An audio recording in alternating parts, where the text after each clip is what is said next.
Amr Metwali. There he is. How you doing? Good. How you doing, Marcus? Fantastic. Good, good. Thank you for having me on. Sure. I don't know if you can get a little bit closer to that microphone of your phone. I'm having a little hard time hearing you. Okay, how about now? Yeah, it's a little bit better. Yeah. All right. I am recording officially, if that's okay with you. I can edit anything out. The question I have before we get rolling is there anything that you do not want to talk about? Not that I'm aware of. Just ask, and if it's uncomfortable, I'll say no comment, I guess. Okay. Fantastic. Well, for those who are listening, this is Markus Allen. It is Tuesday, 8/18, and it is August 27th, 2013. And I must admit that I'm very excited and scared at the same time, because on the phone right now is Al-Qaeda Terrorist number 4. I was number 4. You were number 4. And let me set the scene a little bit. I put out a video about the Syrian genocide, and soon after that, within a day, I got an email. In fact, I have the email up right now. Is it okay to read parts of that email? Go ahead, no problem. Okay. You wrote, "Hey Marcus, just saw your video on how possibly most of what we're seeing from the Middle East could actually be pulled off by actors with the help of CGI and green screen. Super quick about me. I am of Middle Eastern descent and moved out to L.A. to pursue an acting career in Hollywood shortly after the U.S. invaded Iraq. I've spent 7 years out there. Here's what I can confirm." And before I read, it would just be easier if you told us what you told me.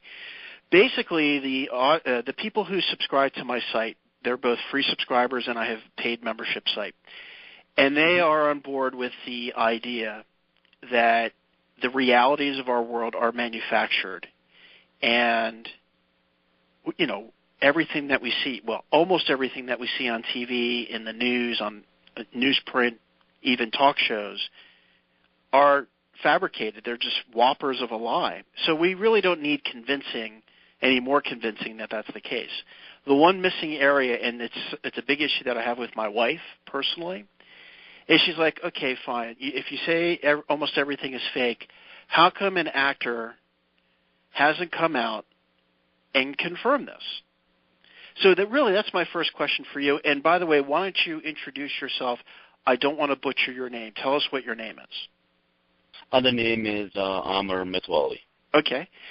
So how do you answer my wife with that? In fact, you answered it in the email, but I think you can do a better job of it over the phone. Well, how nobody would ever come out and say what's going on, the reality of what's going on in the film industry in Hollywood is because, like the old Hollywood saying, you'll never work in this town again. Mm-hmm. Hollywood really is a very small town, and a lot of times you say or do something, and the powers that be, they don't like what you did or what you said, nobody would ever hire you. It truly is a very small town, and the thing about Hollywood is that it's a very lucrative career. I mean, you're not going to be Spielberg, you're not going to be Tom Cruise, but you can, it's something people like acting. It's something easy. Any idiot can act, and you can make good money. You can make, that terrorist video we did $500 in 42 minutes. Tell me another job that you can make $500 in less than 45 minutes. There isn't. Right. So you want to be a working actor as long as you can humanly can. So you keep your mouth shut no matter what. Right. Now I'm actually going to do a couple things with this audio. I'm going to overlay this audio interview. In fact, I'm taking notes right now, and I'm going to make one of my famous 7-minute videos. And I'm going to start, with the video that you're talking about, which I think you called a Jew bagel. Yeah, that was the production name. We officially changed it later to Auditions Gone Bad. We sent it out to a couple of films. We really didn't do much with it. That was back in 2008, 2009. It was kind of like, it was something I did simply because I felt so bad about what I did with that terrorist video back in 2005. This was kind of A, my atonement, and B, you just want to tell the world that you don't want to play Al-Qaeda Terrorist number 4 or 5. You want to play, My Name is Earl or on any hit reality show, not playing Al-Qaeda Terrorist or anything stereotypical like that. Right. It wasn't exactly the most professional quality in the world, but again, it's atonement for what I did for that original terrorist video, and it's something I just wanted to feel good by, good by doing. So that's a little bit of inside baseball. Let's back up a bit. You were tricked, I guess is the word, into doing a video playing an Al-Qaeda terrorist. You had no idea that you were going to do that? Is that what happened? No. We had an idea that's what we were going to do. We knew that. We just didn't know that it was going to be that vile the way it was set up. I mean, we thought this was something for TV or film because, hey, that's just how it is, TV, movie. But when we went there, the guy was like, oh, this is for a personal demo reel. Whatever happened to it? We don't know. He never contacted us. Nobody ever contacted him. But the thing of the matter is something like that. If you put that thing up on CNN, I guarantee you would have no idea that it was shot in downtown Santa Monica on a brisk October morning in 2005. You think that thing came out straight up from Bin Laden's cave in Afghanistan or wherever. Right. So did they, I take it in the Jew Bagel parody film that I'm looking at right now, you're the person in the very beginning? Yeah, I'm the guy who's, yeah, exactly, yeah. That's actually some of the dialogue that we had. It's a very vile dialogue, but that's actually some of the dialogue we had in the terrorist video we did out in Santa Monica. And what language is it that, as an Al-Qaeda terrorist number 4, were you speaking? What was the official language? It was Arabic. It was Arabic. Well, here's how it worked. We had like 4 or 5 guys, but there was only one person who was speaking. It wasn't me. They had someone else doing the speaking. They just needed 4 or 5 guys to stand around dressed as Al-Qaeda terrorists and army fatigues with AK-47s and what have you. But it was in Arabic. Right. So you were just like pointing your finger up, your face was covered, and you were doing basically what you're doing in the parody, right? Yeah, well, yeah. In the terrorist video, I wasn't the one who was doing that in the terrorist video. They had someone else do that. I was just one of the idiots who stood around, but they had someone else do exactly that. I see. You were an extra that got paid $500 to do it. Yes, yeah. We all got paid $500. Everybody got paid $500 for this, and they just said, this guy's Arabic is better than yours. We're going to use him. I got you. And you don't know if your acting showed up on mainstream or alternative media, do you? I have no clue what ever happened to him. We casually asked him, so what are you going to do with it? He said, it's for a personal reel. So we said, okay. Again, you have to remember, I was already out in Hollywood not even half a year before this happened. So I was like, okay, I had no idea that something like this, if they wanted to, they can put it on CNN, on Al Jazeera, on YouTube, on PBS, and say, hey, look, they're threatening us. Mm-hmm. Now, also in your email to me, you said that other people in the business. Are they continuing to pretend to be terrorists as actors, and they're still getting paid to do it? Absolutely, dude. Absolutely. In fact, in the Jew Bagel, the parody you're watching, there is a small Palestinian guy. When I go out, I talk to him. This guy right now is in a lot of major TV and movie, and he is playing he's playing terrorist in all of them. I forgot what the name of the guy is. I know he's Palestinian. I don't know if it's in the credits or not, but I can probably dig it out when I get back home and send you the name of his name on IMDb, and you can see his credits on IMDb. But right now, that guy did gain some sort of success in Hollywood. Again, he's playing terrorist in just about, or some sort of evil Arab trying to screw the world in just about every TV and movie Hollywood can come up with.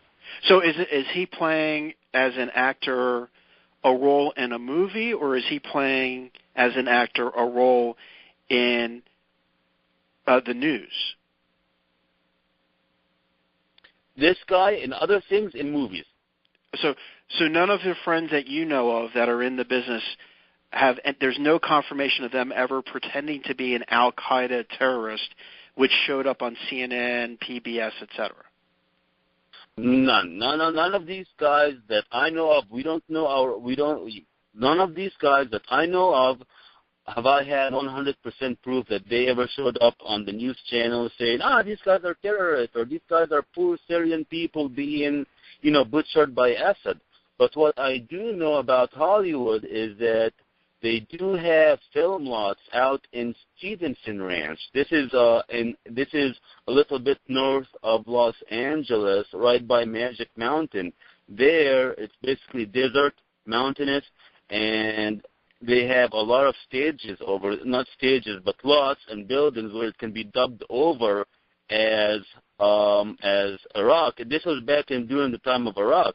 And I knew for a fact that the U.S. military, in conjunction with the film industry, was actually building entire film towns to replicate Iraqi villages. And they actually had Middle Eastern people live there. That way, the American soldiers, before they get deployed over in Iraq, they can actually get a very good idea of what they have to deal with. And these people were getting paid, no less than $200, $250 a day. And basically, like I said, they just recreated all of Iraq. And you have to understand, Hollywood has the power where if they want to recreate Iraq, they want to recreate whatever, they can do it. Like, for example, the movie Casablanca.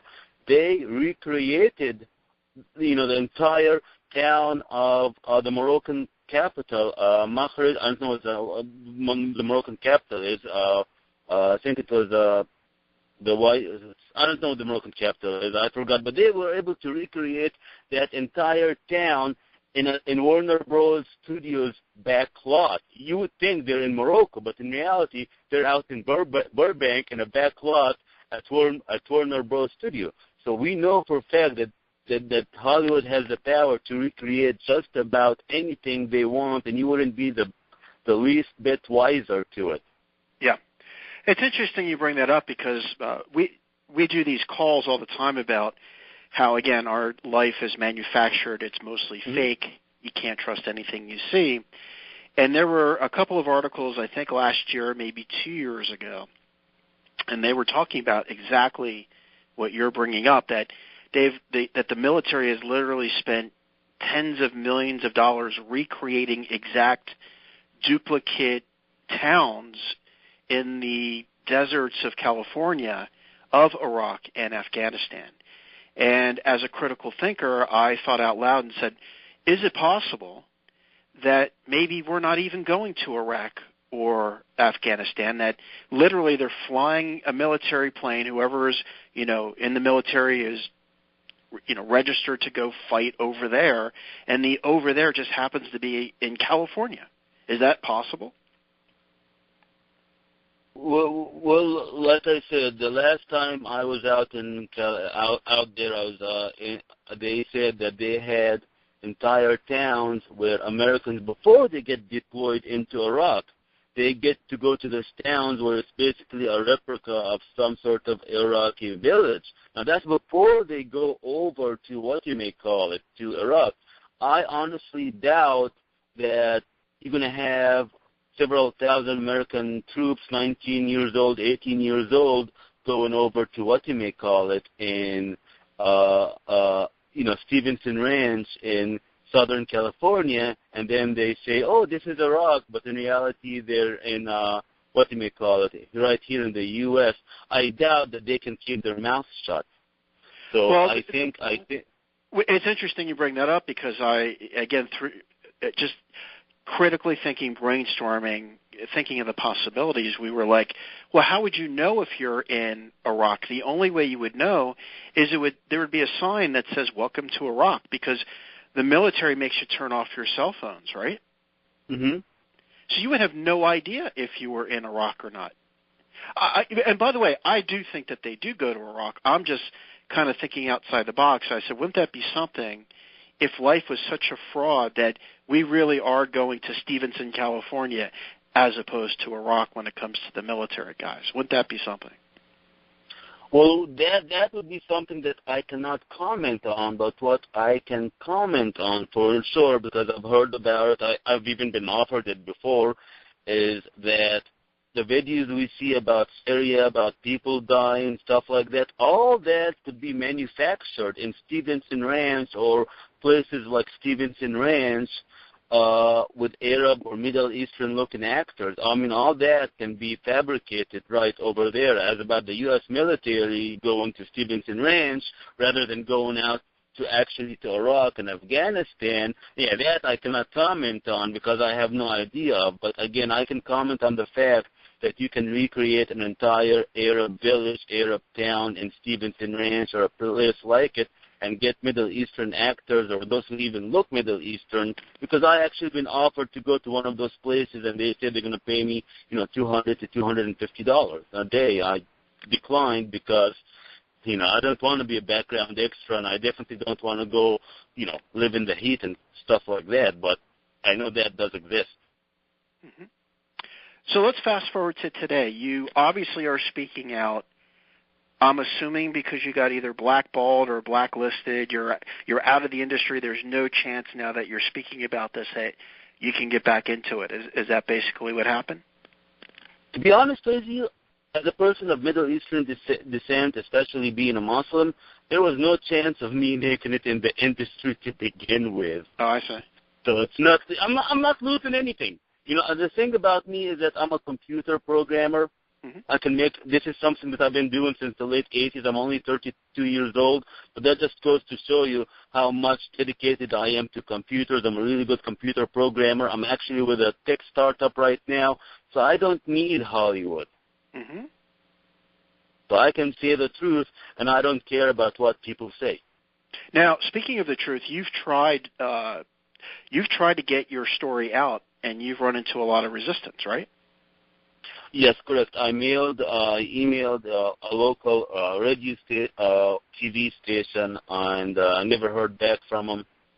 I know for a fact that a story like mine is not going to be something that the mainstream media would like to pick up. So again, why bother going down a street that has tons of obstacles and ultimately is going to be a dead end? Because as you know, the mainstream media is more on the side of the government. Look at Egypt. I mean, the Egyptian media is singing the praises of the government. The American media is singing the praises of Obama. Why would they need to back someone like me or yourself? It makes no sense to them. Right.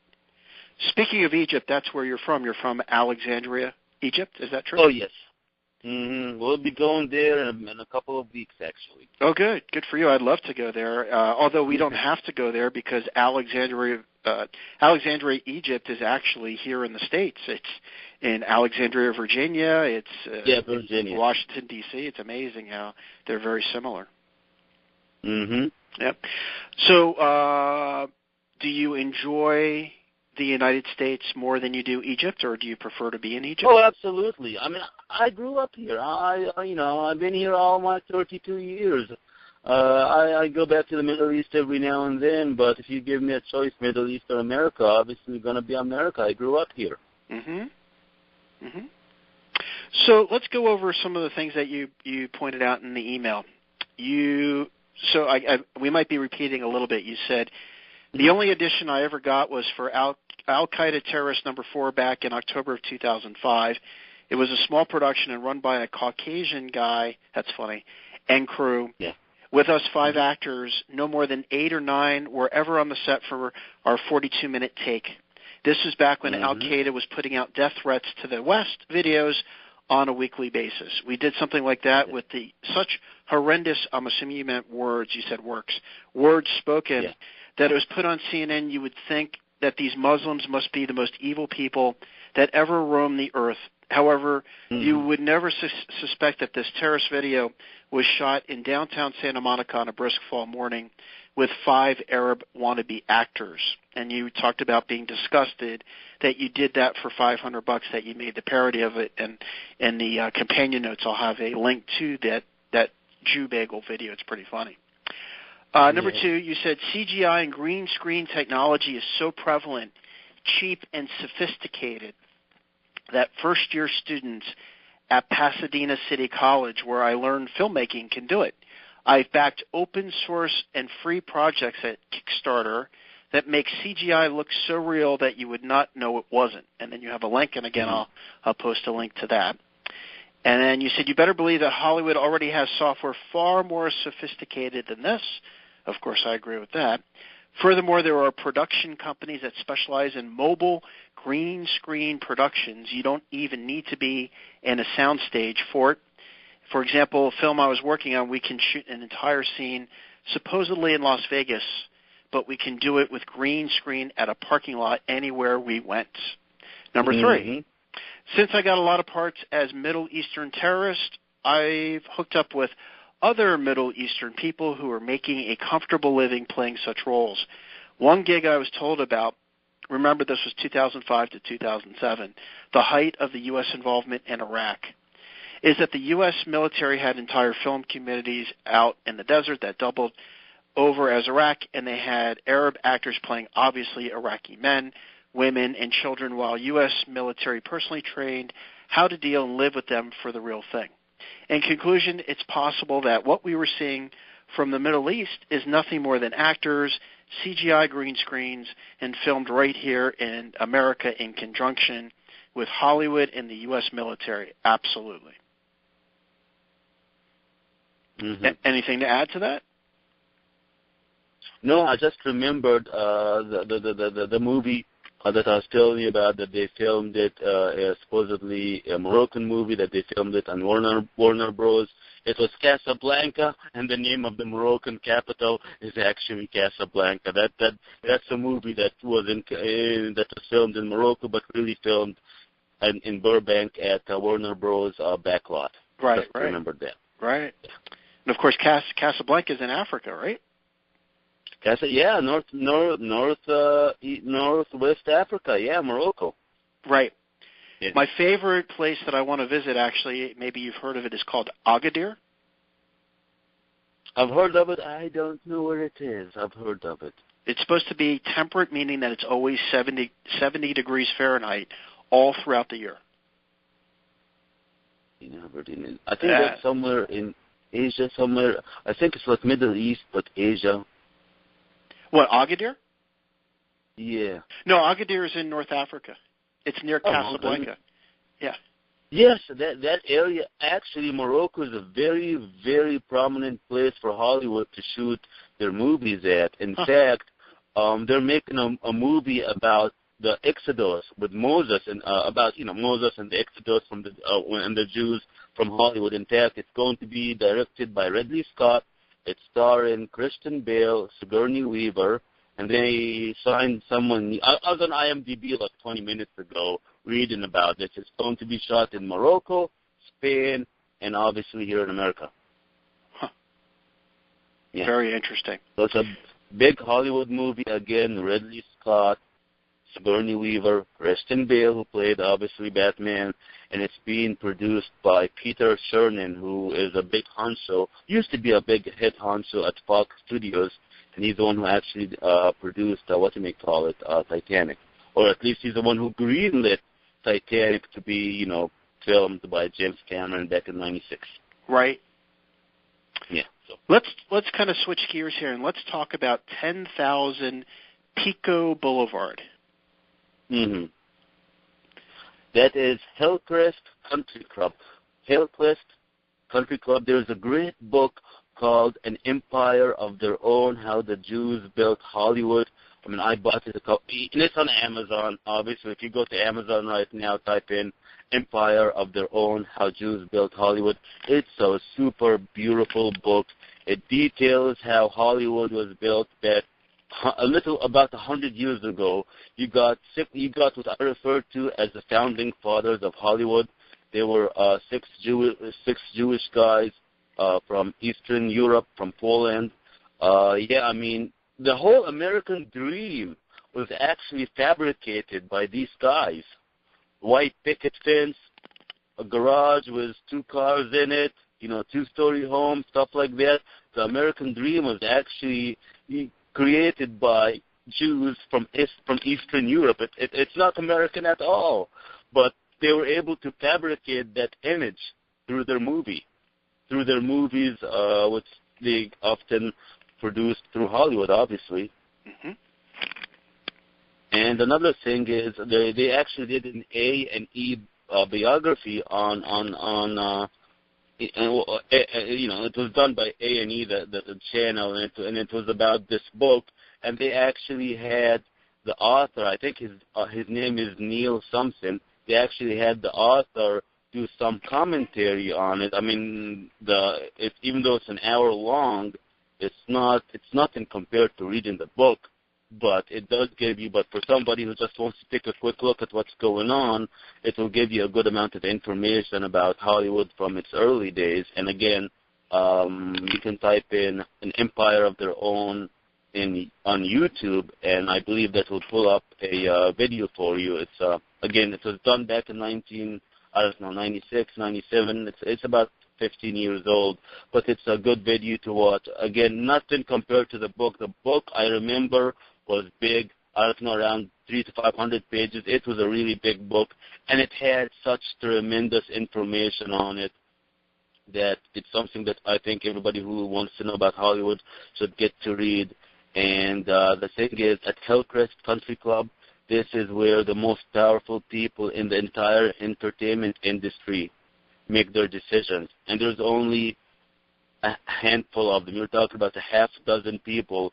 They are known as the powers that be. In fact, when you go out to Hollywood and you don't get a role in a movie, in a big movie, not small one, not something like my movie, but in the big movie, if you don't get a role or in it, or they don't green light it, they'll tell you, oh, that's what the powers that be decided. Well, those powers that be are obviously those people at Hillcrest Country Club, or the very least, the people who represent them. And you said that they meet for lunch every 12 o'clock and make decisions from the country club? This is actually according to the book. They actually meet around 3 o'clock, 4 o'clock. Now, this is according to the book that I was telling you about, how the Jews built an empire of their own. They get together around 4 o'clock, 3 o'clock, 4 o'clock, and they actually play poker. And this was referring to the founding fathers of Hollywood back, almost 100 years ago. But I am certain that tradition continues to this very day. Mm-hmm. Yeah, I'm looking at the Wikipedia entry for Pico Boulevard, and it's stunning how many well-known and not so well-known but very important think tanks are on this one little road in Hollywood. It's Hollywood, or is it Los Angeles? It's West Los Angeles, I believe. And right in front of them, on 11,000 Pico Boulevard, right in front of them is Fox Studios, which obviously Rupert Murdoch owns. So yes, yep. Yeah. So have you been to this location, this Pico Boulevard?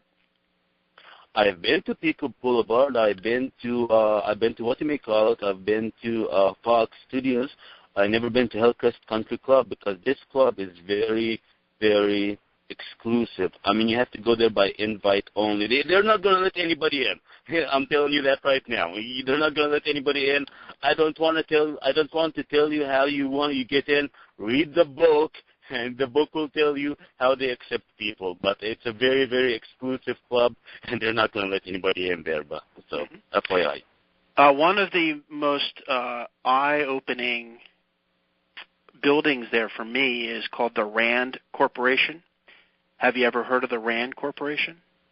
RAND, R-A-N-D? Yes. I think it might be a think tank, something has to do with the military or some sort of high-level thinking. That's right. Not 100% sure. You are dead on, 100% dead on. It's one of It's one of where most decisions about how our life is manufactured is made from. Wow. They actually invented, and I talk about this, I've probably put 60, 70 hours straight talking about this. They actually gave us what's known as the Delphi technique, which is very nefarious. It gets us to thinking groupthink, collectivism. It's quite a very interesting think tank, to say the least, and that was interesting when I saw that it was a notable landmark on this Pico Boulevard. Yeah, collectivism, collectivism, personally, I think it sucks because look at Egypt. Collectivism, let's go out and have a revolution. Look what happened. Sure. Like the old American saying says, you can't steer a ship by committee. Right. Yep, and well, the whole world is under collectivism. Doesn't matter if you call it socialism or capitalism. Doesn't matter what ism you use. It's all groupthink, and no one is critically thinking, and that's the big problem. And that's why we're in the position we're in. Basically, mob rule. Mob rule, basically. Mm-hmm. So what other? What other things that stood out to me on this Pico? Fox Studios, Hillcrest Country Club, the Simon Wiesenthal Center, which of course pushes the Holocaust nonsense. Did you ever see the movie by David Cole about the Holocaust hoax? No, I did not. Mm-hmm. Very good movie. I'll put that into the companion notes here. David Cole. Basically, he's a Jew. And what he did is he went off the tour at Auschwitz to see if some of the rumors about the Holocaust not happening as we were told was true. And there wasn't a single discovery that he made that I've ever seen debunked, which really throws a lot of questions about what really happened at Auschwitz. So when I see the Holocaust Museum and the Simon Wiesenthal Center, that's all propaganda to remind us about what allegedly happened back in the 1940s. Late 30s, early 40s, yeah. Right. Museum of Tolerance. Oh man, that's there. Let's see what else we have. Oh yeah, that is the central tower of Hollywood Jews, right there. That area, man. Pico Boulevard, Beverly Hills. That is Jew capital of Hollywood and the whole entertainment industry. Right. And of course, culture creation. I talk about that a lot. The culture creation industry is Hollywood, is fashion. You've got the fashion district on this Pico Boulevard. What else do you have here? You have, it's just amazing. Of course, you have the movie, the culture creation for the movies. It's just amazing how everything, and I've never heard of this Pico Boulevard until you told me that. So I really appreciate you telling me that. That's fantastic. I'm going to look. Another thing I'm going to tell you about that you may not have heard of is a place called Western Costume. It's up in Van Nuys. This is the world's biggest, most elaborate costume company in the world. They have clothing for periodicals from, caveman time up to military fatigue of every army in the world. I mean, they have every type of clothing that you can imagine for anything in this world, and if they don't have it, they will custom create it for you. Again, it's Western Costume. They actually been there since the early days of Hollywood. This information can obviously be found on their website, and anybody can rent from them. Heck, you can even go there and rent costumes for your birthday party or for your for Halloween. In fact, a friend of mine, before I moved out of LA back to Florida, he shot a short film that was like a political thriller. We just walked in there and we rented FBI jackets.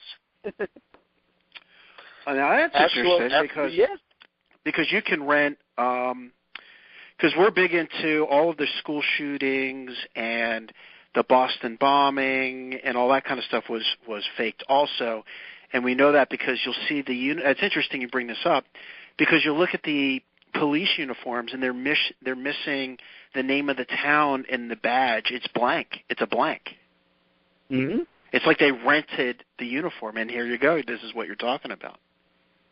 Yeah, obviously they're not, when you rent from there, they're not going to put down, Boston PD or anything on it like that unless, of course, you specifically request that. Right. And then they can either find it for you or they can custom make it for you. But in general, they just give you generic outfits depending on what you want to do with them. Right.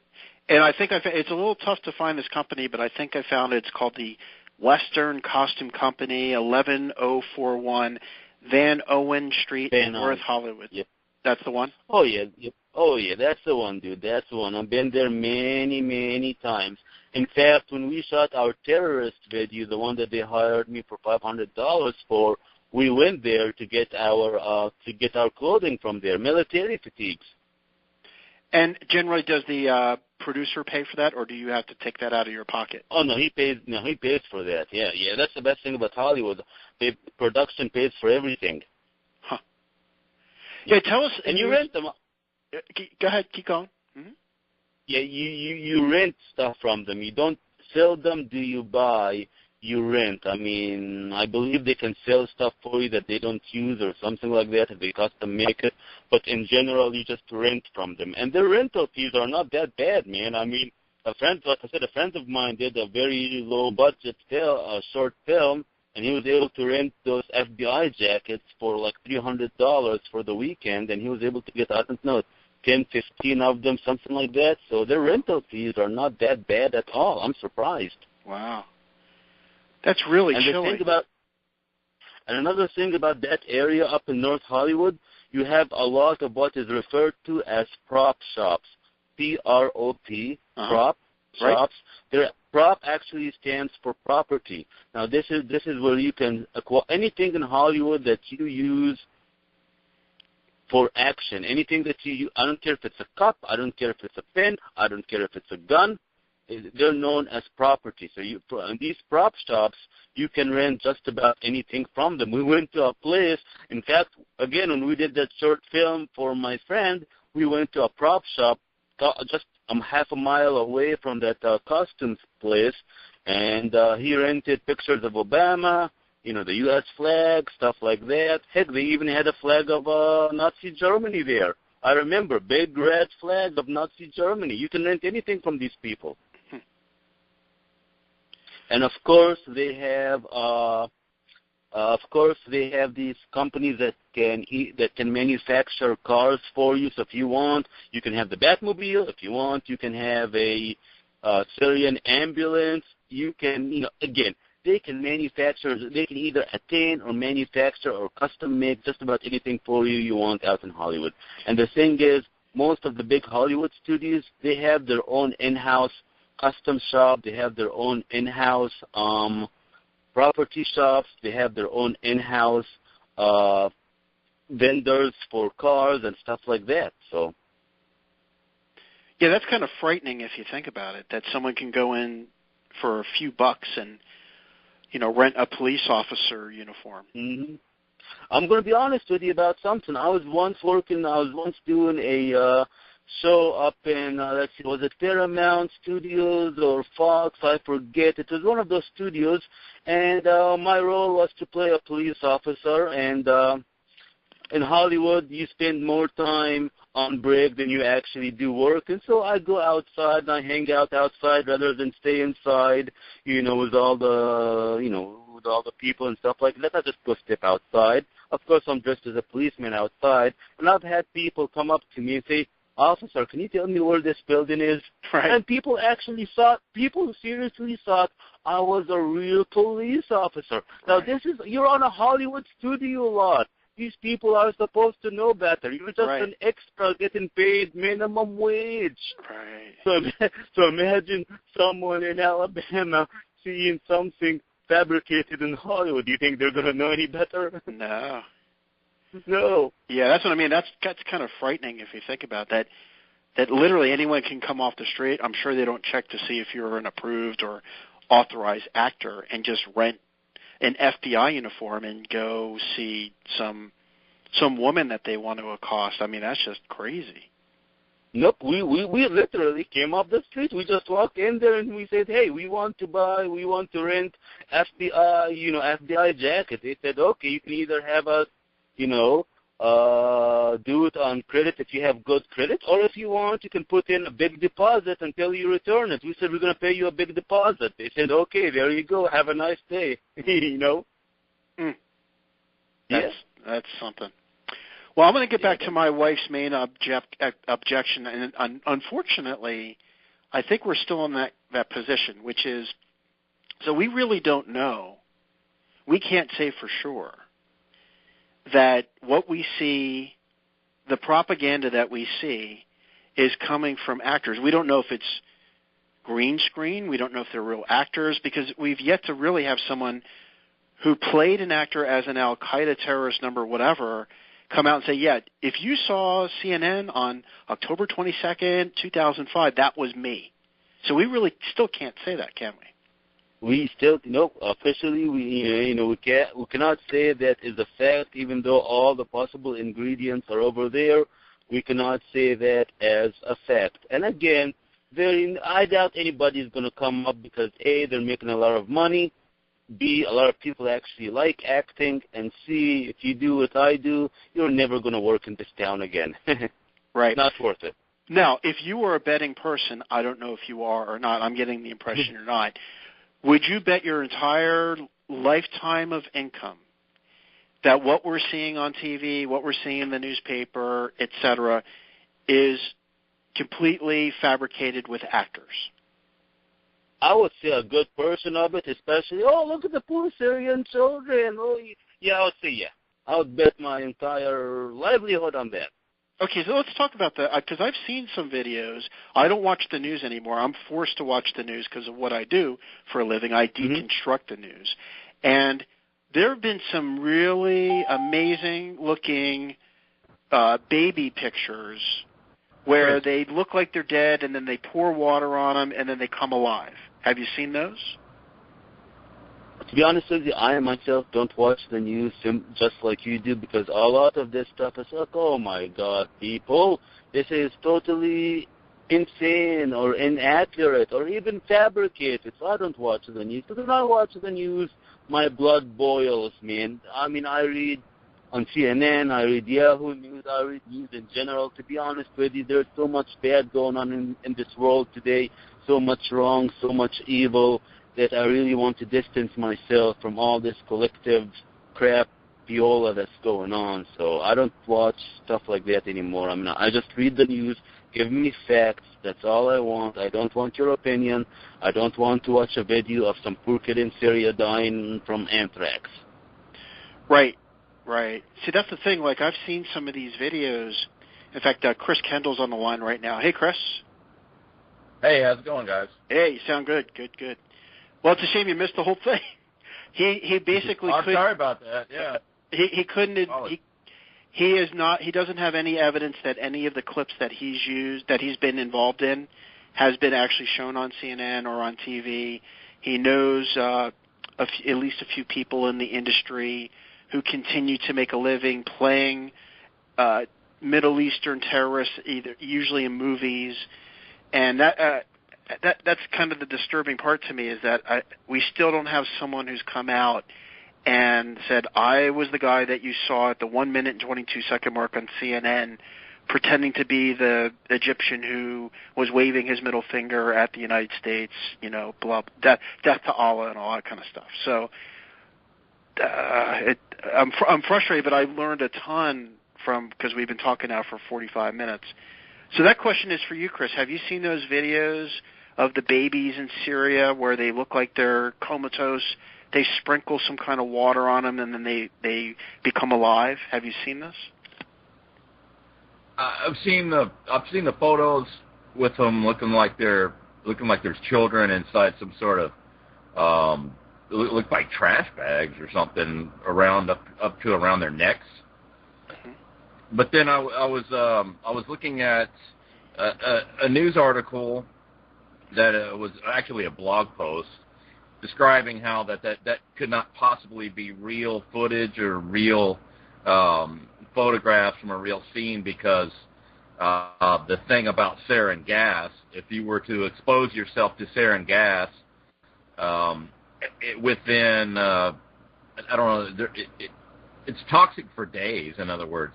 Like if you were to go into a scene that was contaminated with sarin gas and start poking around, you would be contaminated immediately. You would be in some serious trouble. And then it shows the rescue workers and the people milling around the area with like no hazmat suits or anything like that. So that cannot possibly be real.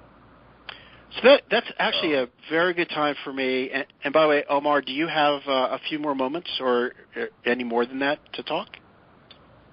I have about 10 minutes, 10, 15 minutes before my phone battery dies on me. So I got to go 10 minutes minimum, yeah. Okay, so let's do it real quick. So it was very interesting that you invested in a Kickstarter campaign about a company that has very realistic CGI capabilities. Mm-hmm. Is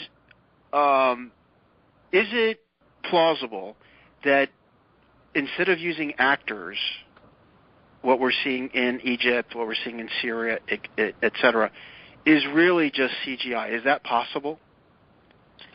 The whole lot of it, all these people and stuff like that, I doubt. I seriously doubt that. In fact, I have family over in Egypt.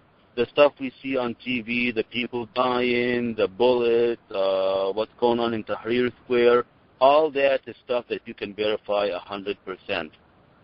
So I doubt, you want to have little stuff here and there that you can get away with, you can do that, but if you want to have whole mass demonstrations and all of that, I really doubt that stuff could be CGI or even actors. I seriously doubt that actors would be willing to get themselves killed in Tahrir Square for mercy.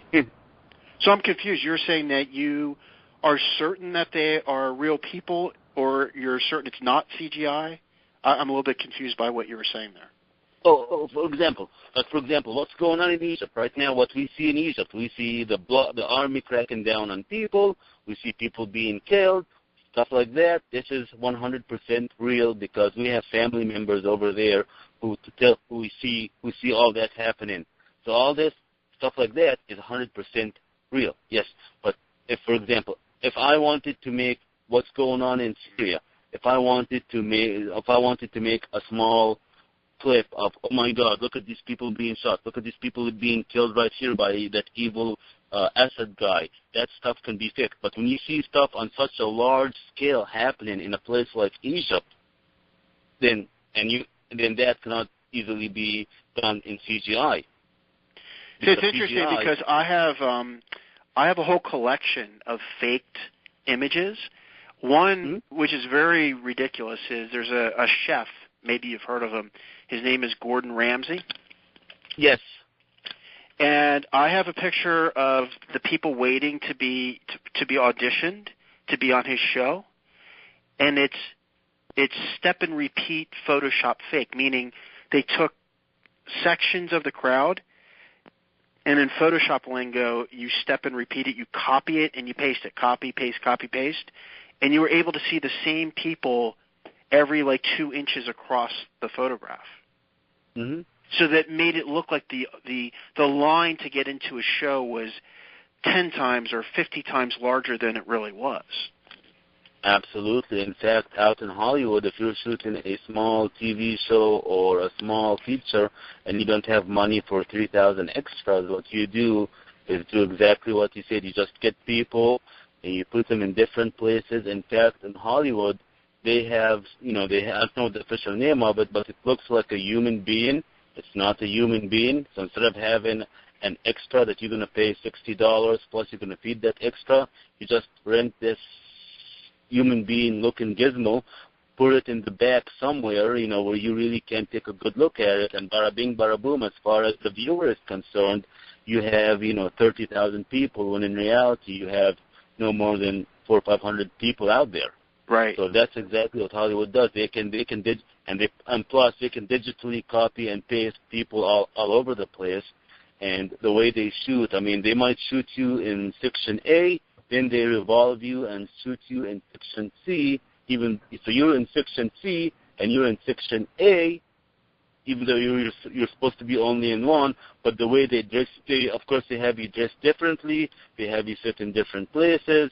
So there is absolutely no way that the casual viewer will say, wait a second, that guy was in section A of the stadium. What's he doing in section C? It is basically impossible for somebody to know any better. So what you said, where people copy and paste and change the way people are in a scene or whatever, that is totally plausible, and it does happen. It does happen. That's how you save money and make something look big. Right. Chris, in the remaining moments that we have, Amar, did you have any I know you missed the bulk of what he said. Did you have any questions for him? So the conclusion is that what we're being fed from the media, as a synopsis, I apologize again for being late, but is the conclusion that there is this gassing that's going on in Syria, and that as far as you can tell, there's like thousands of people being murdered? When it comes to what's going on in Syria right now, as far as we know, that could be staged, but unless somebody comes up and says, hey, this is staged, I know, I've been there, the ingredients are there, the people with the power and the brain power and the technology and the resources to do such are there, but unless somebody comes out and says, hey, I've been there, I know it's staged, then we can't be 100%, then we cannot say it is a fact. But if you put one and one together, you can get two. But unless somebody says, I've been there, I know it's staged, you really can't say it's a fact. But all the ingredients are there to make it happen if people are willing to make it happen and keep their mouth shut. The important thing is to keep your mouth shut. The NSA, perfect example. There's tens of thousands of people working for the NSA. They knew what was going on, but they kept their mouth shut. See, the thing, what you need a Snowden for you to really know the truth. But of course, if you get a Snowden, you can imagine what's going to happen to that person's life. It simply is not worth it. Right. But if you were a betting person, I think what Chris is getting at is the odds are that what we're seeing is a stage show. That is correct. And the truth of the matter, Marcus, is if you give me $2,000, I'll move back to Hollywood, and over the weekend I will shoot you a terrorist video so vile that the American people will drop what they're doing and they would go into the closest mosque, kill everybody inside it, and burn it down if you just give me $2,000. Now I'll tell you exactly how I will do it. I will go on actorsaccess.com. I'll put a post there, and I'll say I need 4 or 5. It's actorsaccess.com. That's where you cast. I'm typing as you speak. Keep going. Yeah, this is great. Okay. So I'll go on to actorsaccess.com. I will say I need 4 Arabs who can speak Arabic. One of them is going to have 4 or 5 Arabs. They're going to speak Arabic. They have to speak good Arabic. And this is a dialogue, and this is some of the dialogue I want. I'm going to have an audition tomorrow, Saturday. So I go out. You can rent a place to have an audition in LA for as low as $15 an hour. So to have an audition for something like that, I would say you just need 4 guys, and you're only going to pick one of them. So you only need a audition space for like 3, maybe 4 hours at the most. So you're going to end up paying no more than $60 to audition these people. Okay, so you have auditions on Saturday. People go there.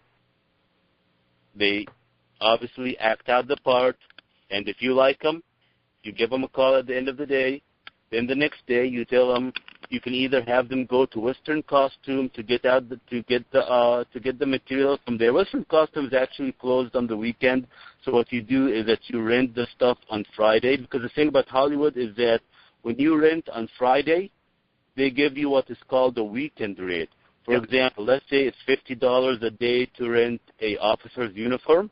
So it's $50 for Monday, $50 for Tuesday. But if you rent it on Friday for $50, a weekend rate, you get to keep it for Saturday and Sunday for $50. Mm-hmm. So a lot of times, what people like me do, who are limited in budget, we actually rent the stuff beforehand, and then we tell the people we need people who are between 44 and 46 size coat, 38 waist pants. So we're kind of like physically fitting out the people as well when they go out into the audition. So whoever we like, we give them a call the next day. We can actually rent out. There are many places on Craigslist right now that you can rent out. You can go on Craigslist and you can say, hey, I want to rent this broken down warehouse for, $400 or $500 for just 5 hours of shooting. So you're in this office, you're in this warehouse, and of course you get yourself a, what they call a, let's see, what's the name of it, what's the name of this person, not a production assistant, but a production designer. You tell the production designer, okay, here's what I want. I want a Al-Qaeda flag written in Arabic, just like you go on Google, right? You go on Google, you type in jihadi flag. A jihadi flag will obviously pop up, and then you tell your production designer, I want you to create me a big flag just like that. Okay, so now you have your set looking like it is some sort of jihadi man cave, right. And then you call a man cave. Yeah. That's funny. Yeah, a man cave, jihadi cave. It's a cave. Right. And then you call. Yeah, and then you also can go on a Craigslist, and you can get yourself from Craigslist a prop master, and you tell him, listen, this is I'm doing a short film. It's something I'm personally paying for out of my own pocket. If you are willing to help me out with, guns and stuff like that, I'll pay, I need an AK-47, I need an M16, I'll pay you $300 for just about 3 hours of work. And you're going to get a lot of people who are going to come out, because you have to remember, in Hollywood you have thousands of people, tens of thousands of people who are trying to go after something where the chance of success is literally well under 1%. Right. So you have all these people who have the same talent, the same experience, the same everything that the big boys in Hollywood have, and you can get them for much cheaper simply because they need the work. Yeah. Yeah. So like I said, you give me $2,000, I'll go out to LA. I will direct the video. I can direct, I can produce, hell, I can even write. So I can do just about for in less than 5 hours. I can guarantee you I'll make you a terrorist video that if you put it on CNN. He got cut off. You still there, Chris? I'm here. Yeah. Is he saying that none of the stuff that he appeared in is out there on the internet or available for viewing? Or he doesn't. He says all the ingredients of the ingredients of what he did would easily make it, but there's nothing he can specifically point to. So he's done some of he's been on some of these filmings, but then his particular footage never got put out into the news cycle or something. But he says he has a lot of. Been. He says he has a lot of buddies in the business, Middle Eastern descent, who play in tons of movies about this sort of thing, about terrorism, but nothing that he can specifically point to that was on CNN or scaremongering on the Alex Jones show or anything like that. Which is disappointing because I want to be able to tell my wife, okay, look, let's go back to 2005, take a look at 1 minute and 28 seconds in CNN, that's Amar. Look, he's pretending to be a terrorist. Yeah, that's what I was hoping to find out about. But he dropped a lot of very, very interesting things, very interesting. specifically about, and I forget if we talked about this last night, about Pico Boulevard in California. Did we talk about that? Pico Boulevard with the country club there. Yeah, and Rand Corporation. Yeah, we did talk about that. Mm-hmm. Uh-huh. So we talked about that. He talked about, let me get my notes out. By the way, do you have any time to keep talking? Sure. Yeah, what happened, I came in early. I'm waiting for I'm getting ready for the call and everything. So I said, well, it's about another hour and a half before, the call starts up. So I was messing around here. And I just sat back for a minute, rested my eyes with this fancy new, what do they call it, like these things you put over your eyes to relax your eyes and stuff, like sleep mask. Uh-huh. And so I'm kicking back with that, and I passed out for until I just woke up a while ago. I said, man, I can't believe I must have been super tired or something. That's funny. Uh-huh. And so I got up and immediately got on the call. But how long have y'all been talking on there? About 45 minutes. So what happened is y'all were going to start at 7 o'clock? Well, you're at 7:15 your time. When you were telling me, you were saying it was my time, when we were talking last night. Did you mean my time, or you were talking your time? Oh, I see. You think it was starting in 2 minutes ago. Yeah, that's where I'm confused. Oh, I'm sorry. Actually, it doesn't matter because you'll get to listen to it. It was very fascinating, and but the punchline is that unfortunately, I can't tell my wife. Here's the proof that it's totally faked. That's what I was hoping for. But he dropped some really gold nuggets. For example, this Western costume place, westerncostume.com, where you can literally go in there, Chris, and rent an FBI get-up outfit for nothing. Uh-huh. And parade around town as an FBI guy. Yeah. You can rent these uniforms, and they'll have FBI letters on the back and stuff like they have, stuff like that, like a real official-looking stuff.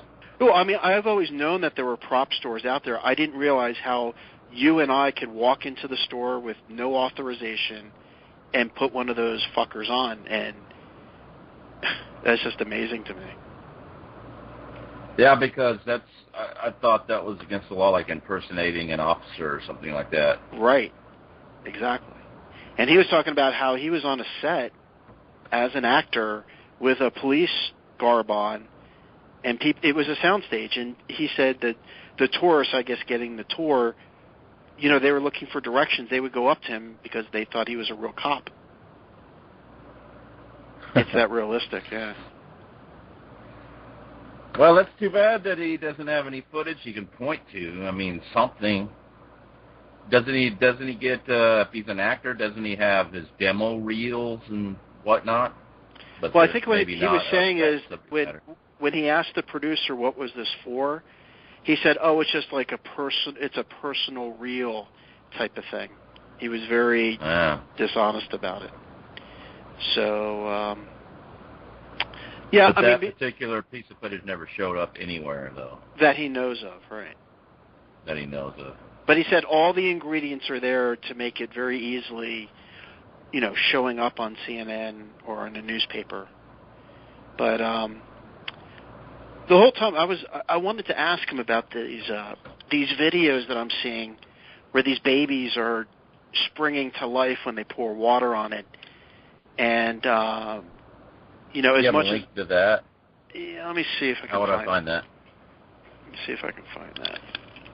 Babies spring into life when you sprinkle water on them? With the gas attacks? Yeah. Let me see if I can find it. But this article I mentioned earlier, it's from antiwar.com. I wouldn't cite them as a source or whatever, but this is an interesting article. It's going into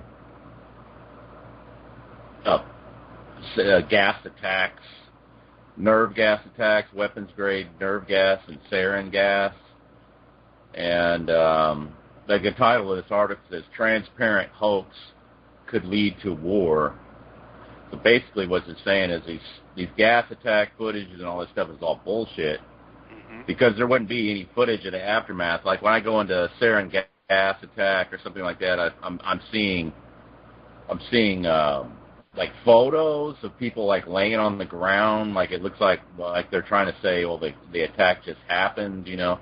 I see like people like this foam coming out of their mouth or nose, and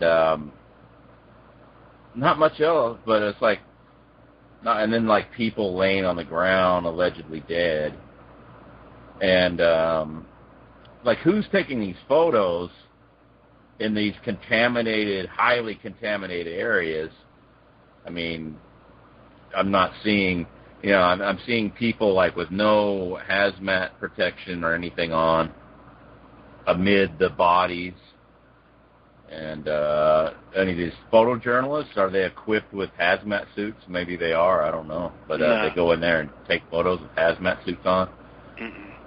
So according to this article, like, the properties of that gas and stuff like that, you just wouldn't, you wouldn't be able to expose yourself to the area. But, you know, who knows if even that's true or not, I don't know. But, I mean, that's something to consider, though. I have a bunch of notes, which it wasn't specifically for Amar's questions that I had. For example, have you noticed the lack of adult women in these massacre scenes? Now, when you say massacre scenes, you talk specifically about if you type in the search term Syrian. I'm looking at Syrian chemical weapons, and I don't see. Okay, here's one with some dead sheep and goats on the ground. And then they show children laying under like a blanket, but they look alive. Are they showing their face? Showing their face. It's like, I guess the implication of this photo is that these children were injured but not dead. Okay. And then I see like some dead people laying on the ground. I'm just describing what I see in Google Images coming up under the search. And okay, here's one with a bunch of men laying on like a tile floor. This is reminiscent of the different staged videos that have come out where it's quite obvious that they're staging it, because there's, you know, they sit up and then give the peace sign, and then they got the fake stage blood on their face and all that. But that's what this looks like. They have no shoe. None of them have any shoes on. I guess that's indication that bad things have happened to them. But it's got a really staged look to it. And then again, you know, who are these emergency people coming to them? Is this gas? What is this supposed to be? And these emergency people don't have hazmat suits, and they're tending to them, and it's supposed to be some kind of gas agent. There's very sketchy. But then here's one with like a big mass of people laying on the ground, I guess allegedly dead. But you see their heads, right? You see their bodies and their faces and their heads and everything. Now that makes absolutely no sense to me for a couple of reasons. Number one, no foam coming out of their mouth. Right. So and then what about their eyes? Why are their eyes always closed? I don't know what happens. I'm not a doctor. What happens when there's a gas attack? Do you automatically shut your eyes and die? No, but if you're staging a photo of people dead on the ground, this is just what it would look like. Right. Now, Chris, with that said, I want you to take a look at this video. I'm going to see if I can get a short URL here. Like, why is this one guy don't have any pants on? Everybody else got pants on. This guy's missing his trousers in the middle of this photo, this mass alleged mass death scene. Mm-hmm. It doesn't make any sense. It doesn't make any sense. But this one looks freaky. Take a look at this. It's http://u2youtu.be. U2. .be. This is the YouTube shortener service. U2.be / Okay. 7 capital 7. A. Okay. Capital A, capital J, lowercase b. Okay. Capital S, capital L, capital Y, lowercase f, lowercase o, capital H, capital U. Okay. Syria, Damascus suburbs, a massacre committed using chemical, blah, blah, blah. I must have typed in something wrong. It's got page not found. It's 7AJBFLYFOHU. Do I got all the letters correct? Yeah, but some are capital and some are not. Okay. So J's uppercase, lowercase. Uppercase. The A is uppercase. Right. Okay. The B is lowercase. The S is uppercase. The L is uppercase. The Y is uppercase. F lowercase. O lowercase. Uppercase H. Uppercase U. 7AJ lowercase J. No, uppercase. I can't even tell if it's upper or lowercase.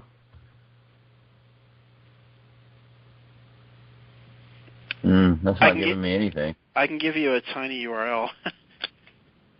Okay. Can you send it to me and just email it to me? Sure, I can email it to you. Yep. Yeah, that would be easier. Yeah, you're right. All right, here, let me do that.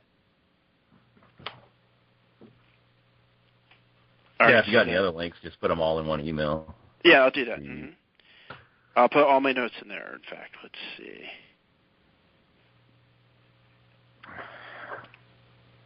So did he give you any links to any video where he had, like you said, he had friends that had appeared in movies and stuff like that, mm-hmm. But he didn't have any friends that had ever appeared in any kind of newsreels or anything like that? Nope. But he's just explaining how if that was done, it would be very easy to do with the way that the industry is set up. Yep. We talked about how they made duplicate cities as sets, movie sets in California. I asked him if he thought, the military, which we've talked about before, the military is just merely flying people to California. Instead of Iraq, he really didn't know what to think about that. But he said, all the ingredients are there. Why would you go fake a sarin attack over there when you can do it right across the street from you here? And that's why they've got these movie sets that are exact duplicates, including real speaking Middle Easterners who live on the movie set. Right. So he's saying all that they have all that out there too, huh? Yeah. That's crazy. Yeah, they don't need to go to Syria or whatever. They could just do whatever they want right there. Mm-hmm. I got to tell you, whenever I look at psychological operations over there compared to over here, they really tame it down over here. They never show blood and guts or anything. But when you look at, like I just sent you the link, when you look at this, it looks like a bomb went off. You see the rebarb in the concrete poking out. You see people pinned underneath, completely dirty. I mean, they really, if it's fake, they really take it serious, where, of course, here in the States, they don't even put blood on. They just tell us that they got shot and show us a grainy picture, and then they move on. They really play it up there if it's fake. That's one thing I've noticed. Did you get that email yet? Yeah, I got the email. The link at the very bottom. Yep. I think is the one you're talking about. Yep. Let me, okay, I'll open it. Oh, that's a YouTube video. Mm-hmm. Let me know when you hit play. Okay. I mean, look, that he's got snot coming out of his nose. His eyes are going up in the air. And that's an older young child that I've seen. I've seen pictures of or videos of what seem to be 1.5, 2-year-old children that would never know how to take acting directors who literally come waking from the dead by splashing water on them and hooking them up to oxygen.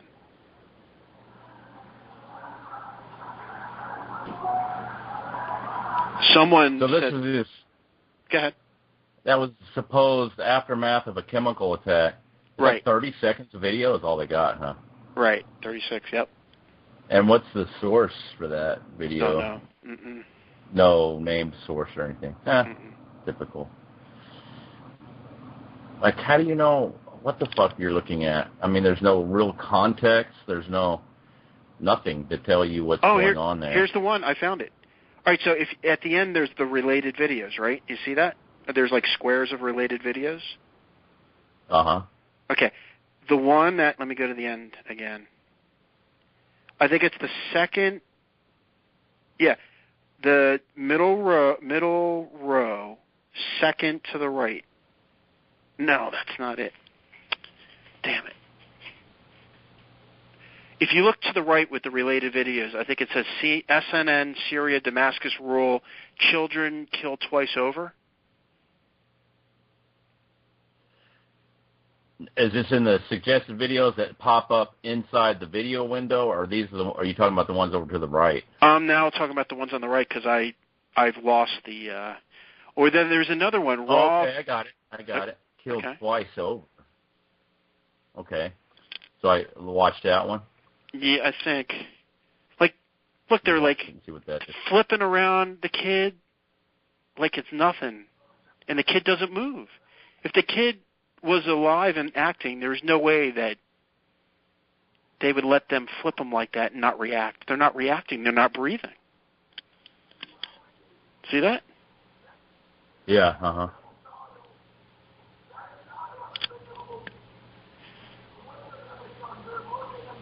Now, someone suggested that they might have given them a high dosage of this drug that will pretty much knock them out. Uh-huh. I don't know. I don't know what to think.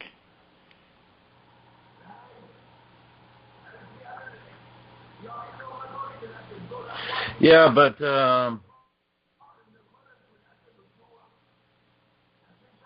yeah, her eyes are open even. Right. I saw that. But my son couldn't act like that. I mean, could you? If you were like 3 years old, No. 4 years old like that? So that knocked out on something, yeah, but you'd still be breathing. Right. Even if you were knocked out on something. So.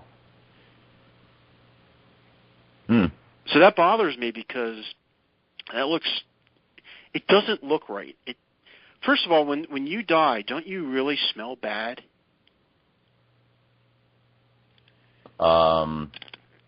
Yeah, because your body releases a lot of gases and stuff. Uh-huh. Don't you, like, poop all over the place? I understand it's really disgusting. I think so. Yeah, it's not clean. You're not. I mean, if you get, I think, a chemical weapon too, you'd have a lot going on. You'd have a lot stuff coming out of your mouth. You'd probably have stuff coming out of your rear end. You got your eyes would be bugging out probably. You would be swollen up, probably red, swollen, puffy. There'd be all kinds of stuff going on, breaking down your cells in your body and bleeding from the nose and mouth. And I mean, this little girl looks a little too healthy for having just got gassed. Mm-hmm. Plus, would a little girl let her chest be exposed? I mean, there's something isn't right here.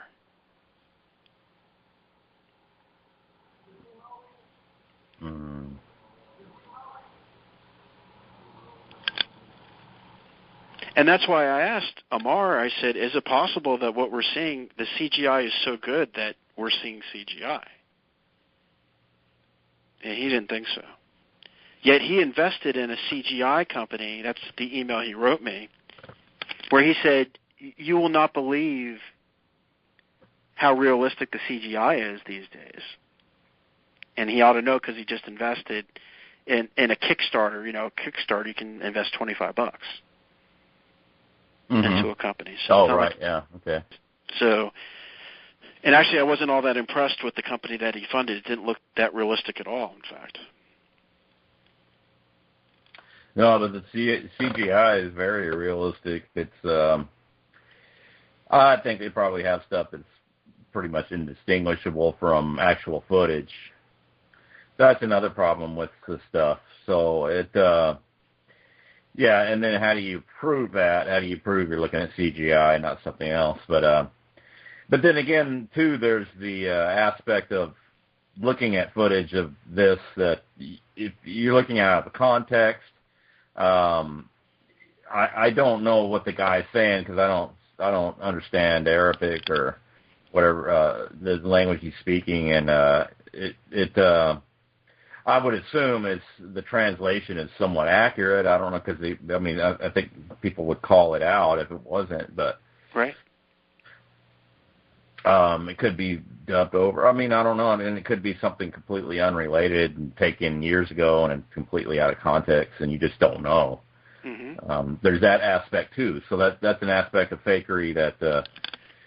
So I want to call somebody in Syria and ask them, but I'm afraid that you'll have the same situation like you have in the United States, where you can call the next town over, or maybe you're in the same town, and what is it you see? I see yellow police tape and a cordoned off area that nobody can get within 5 miles of, like with the Sandy Hook thing when I called around up there in Newtown. So, well, there's a really big problem with calling people in Syria that no one else is talking about, which is English is the third language in Syria. The first language is Arabic, the second major language is French, and the third is English. So why is it that when we see protest signs, fake protest signs, they're all in English? They'll have them in English, yeah. Yeah, it's it might be pretty difficult to get a hold of an English speaker. Let me see if Skype directory brings anything up. We put in, just go into search options and put in the country Syria, and then put English. See what anything comes up. Yeah, it looks like actually quite a few come up. Mm-hmm. And it shows that they're English speaking? If you have an option to put English language, and the people that will come up under that search parameter will be English speakers. If they list that as their language. Can you try that? I'll wait. That'd be great. Let's call one up. I wonder what time it is there. Probably day. It's probably middle of the day there, huh? No, it's that's Africa. They're probably 6-7 hours ahead. So it's probably like 4 o'clock in the morning. Well, screw it. Wake them up for breakfast. Tell them it's breakfast time. Go. Yeah. Hello. Breakfast time. Get up for prayers and breakfast. Where's my world time map? So you said it's 7 hours difference. Let's see. I'm thinking. Well, it's Africa. I think. Syria's near Africa. We're in. I failed high school, so I don't know. Somewhere around there. And I know, like Egypt and Israel and all that, they're 6-7 hours ahead of us.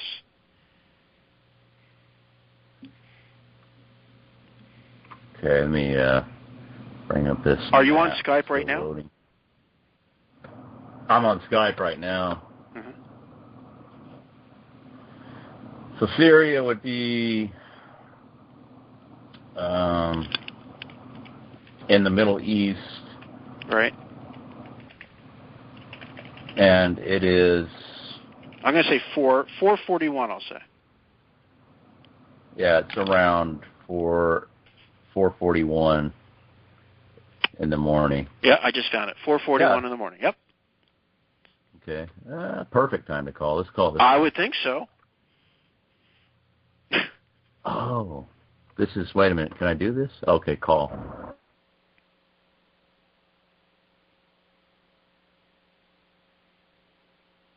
It's 100 degrees there in Damascus.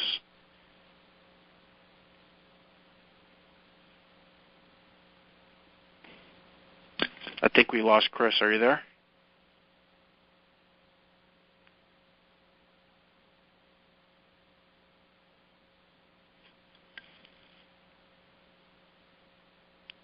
Can you hear me, Chris? Well, while we're waiting for that, for Chris to get back. So that was a very interesting call. Like I said, it would be wonderful if he would have said, yeah, that was me 3 minutes, 2 seconds in the CNN back in 2007. But no. It is 9:42 Lancaster County, Pennsylvania time. Today is Tuesday. It is August 27, 2013. Hello? Hey, there he is. Yeah. How did I mute you? Oh, I guess as soon as I hit call, I was talking. I was talking this whole time. I thought you were listening. I was not. But I muted you when I went on that call. I muted it. Automatically muted you, or it paused. You know.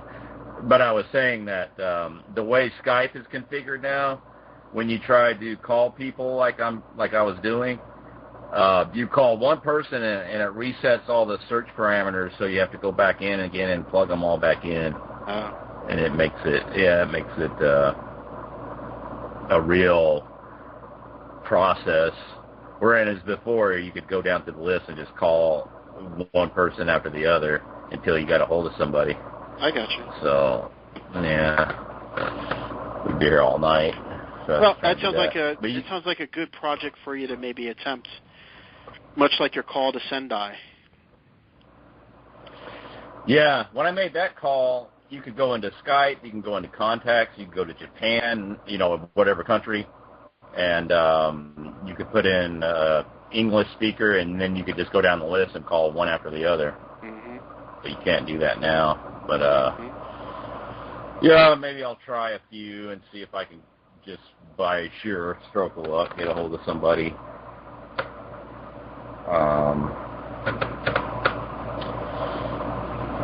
I don't know. Someone called me. If someone called me and I was into watching TV, listening to the radio, there's not much that I would say different than what I see on TV. I'd be like, well, of course they're gassing people. Look, it's all around us, even though it's not.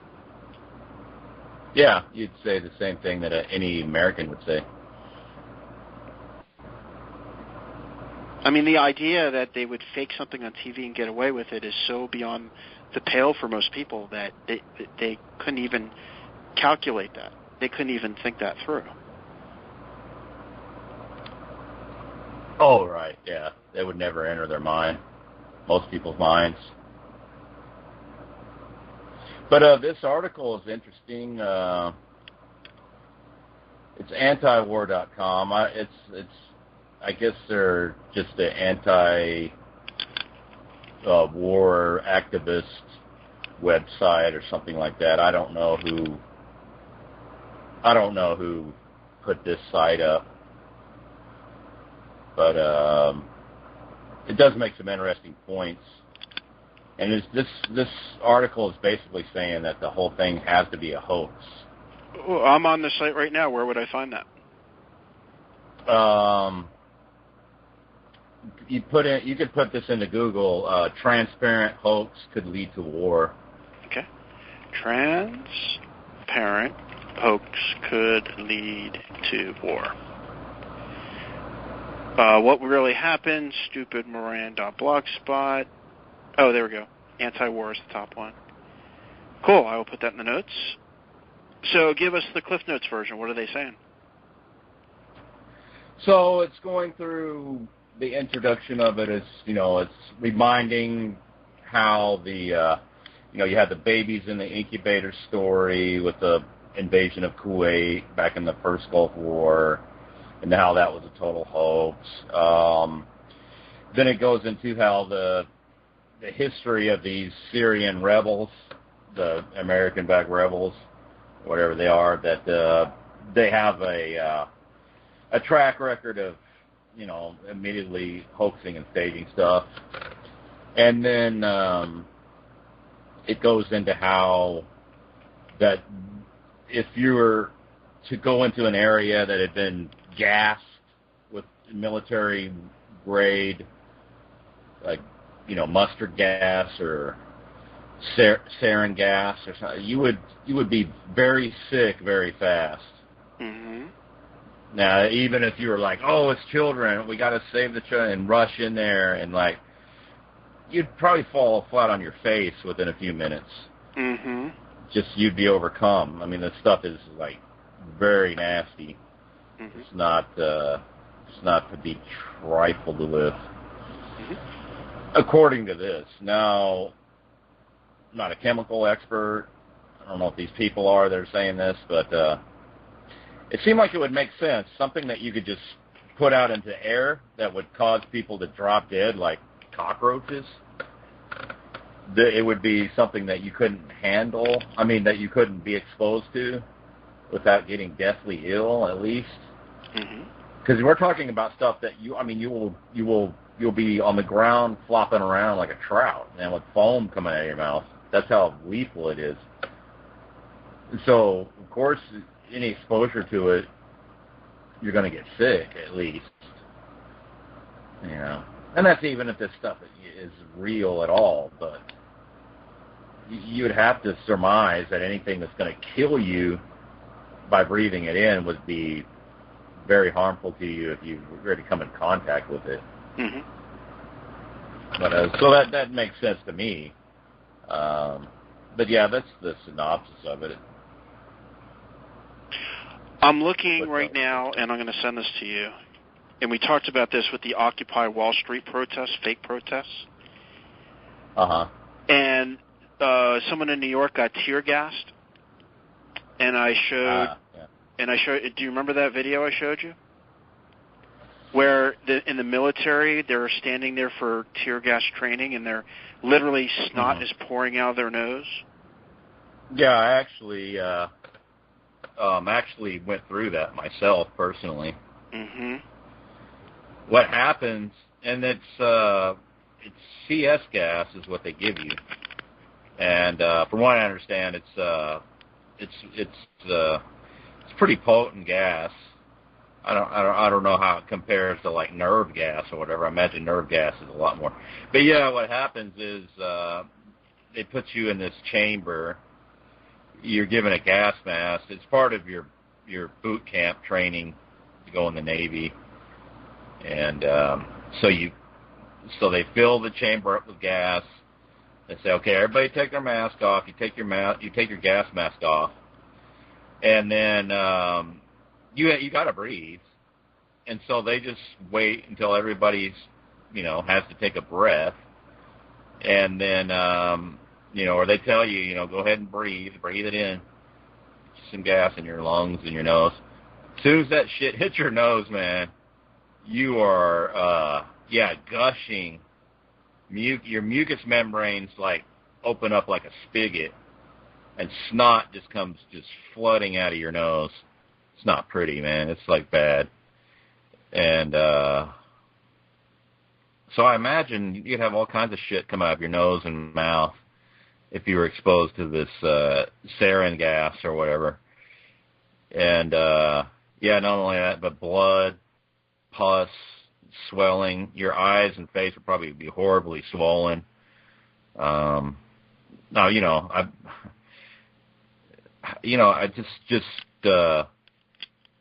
would think that would be the case. Now, you wouldn't just peacefully die and your eyes would be shut and you'd just kind of be laying on the ground. Mm-hmm. It sounds like a more effective way to do neti potting than neti potting.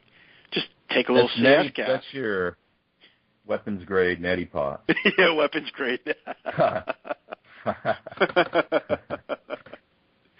You should market that. Just sell that shit.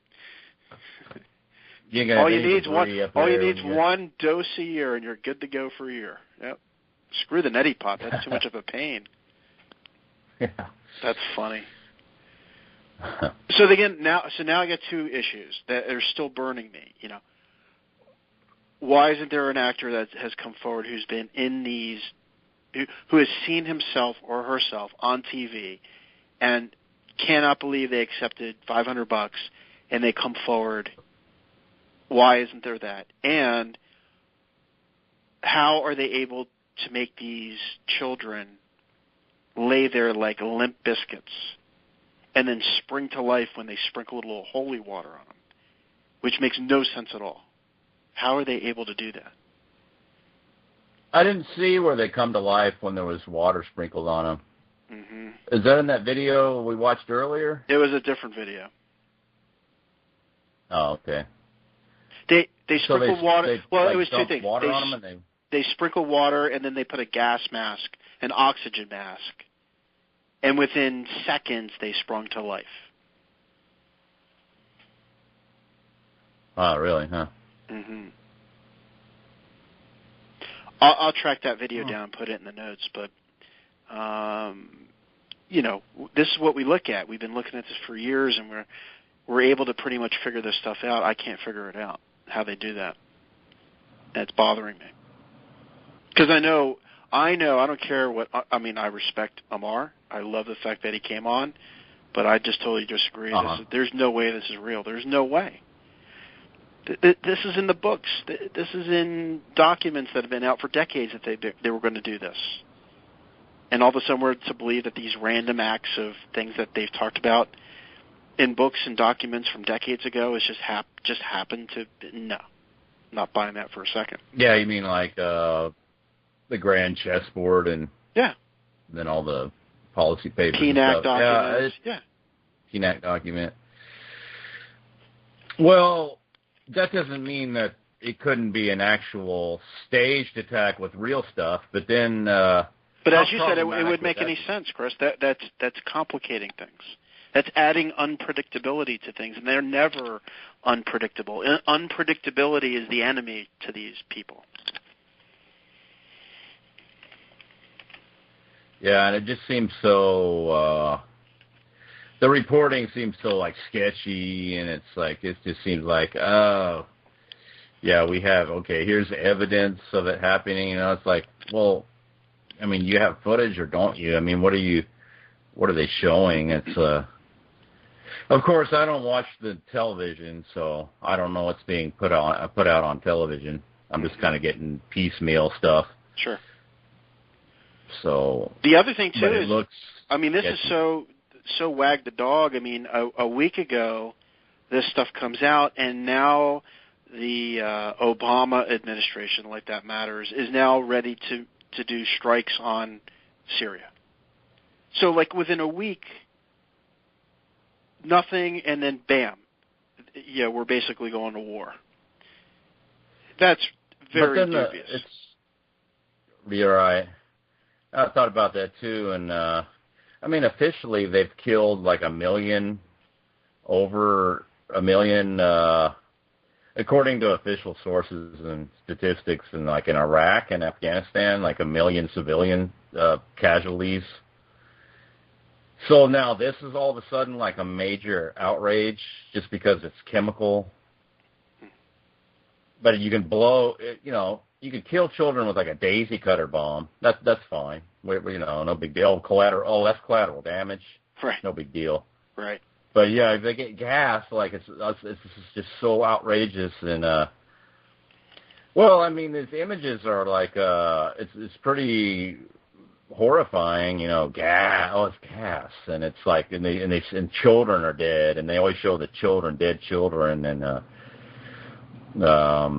it gets people stirred up for some reason.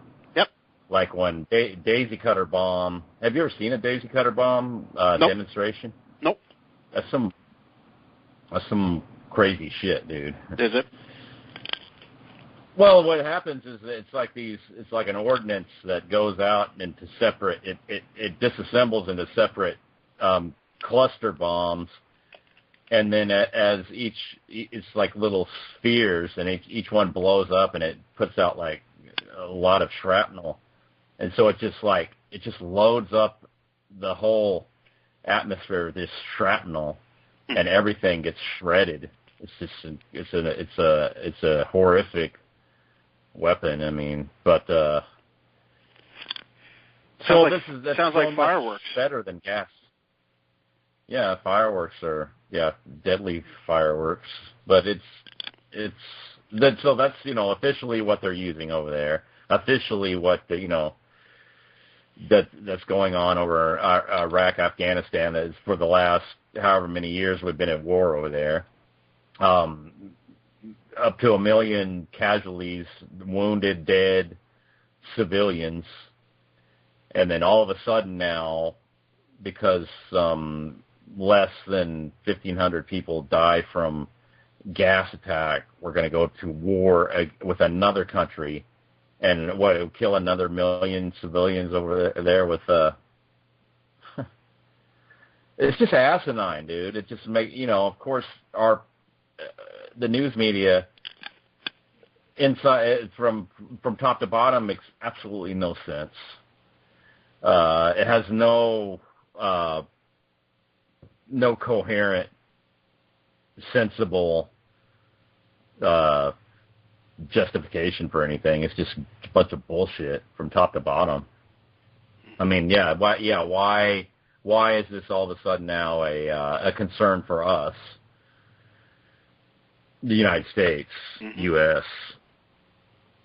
This doesn't make any sense, but it's. It makes total sense, actually. But you mean it doesn't make sense to the masses, but to the people who talk about this stuff like we do, it makes total sense. They've been telling us about this for a long time. No, it's been planned for no telling how long. Admittedly, openly, in books and everything that anybody can get their hands on and look at, and so then this stuff comes up in the media, and staged and fake. Really, that's you have that footage of the Egyptian rioters. If there's real riots in Egypt, you don't need to have actors and stuff holding up English word signage and stuff like that. And right. Yeah, I mean, and then somebody was commenting back to you in the comments on your video saying, "Oh, you're putting stuff out of context, and you're putting that has nothing to do with Syria, or that has nothing to do with stuff that's going on now." It's like, no, that has everything to do with that, because it's just showing you how this stuff is staged. Why wouldn't it be staged in Syria if it's staged in Egypt? And and like I said, if there's real stuff going on, you don't need to stage anything. You just film what's there. You just film what you got. Mm-hmm. You don't need to stage nothing. The plausible excuse they use is you want to put your protest sign in English so that so that the people over here know what's going on over there.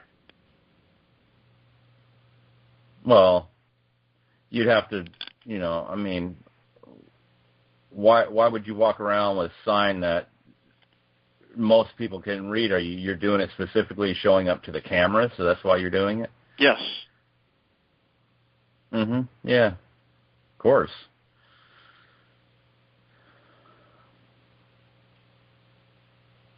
Yeah. No, I think it's fake. I think the Kurdish gas attack in Iran and Iraq back in the 90s, I think that was fake. Mm-hmm. I think all this stuff is fake. Mm-hmm. This is they got a way of doing this stuff though, and to make it look real. I mean, you throw some. Okay, you go out, you lay on the ground, you have somebody pour some water on your crotch area and then just kind of load you down with dust and dirt that you have it in your hair and stuff like that, and you lay on the ground just limp. Somebody takes a picture of you. You could be a bomb victim, a bullet victim, a gas victim, whatever the caption is going to read. Mm-hmm. And then you add to that it's over in a foreign country, and then we're led to believe all that kind of stuff happens over there constantly. Mm-hmm. It's constant warfare, constant upheaval. And then, people are readily accepted here. And, I just think there's too much stuff that couldn't possibly be real, because isn't that what we look for? We look at stuff that right. It's just like with the planes, and then people can debate about the planes all they want. But I'll just always point out and say, hey, the aluminum plane is not going to go through the steel building and come out the other side. It's just not going to do it. It's not going to go into the building and leave a plane-shaped hole. It's not going to do that. I don't have to be a physicist. I don't have to be a scientist to know that. And that possibly can't happen in real life, so I have to conclude from that, and I think it's totally acceptable to conclude this, that it's not real. You're not watching something that's real. Right.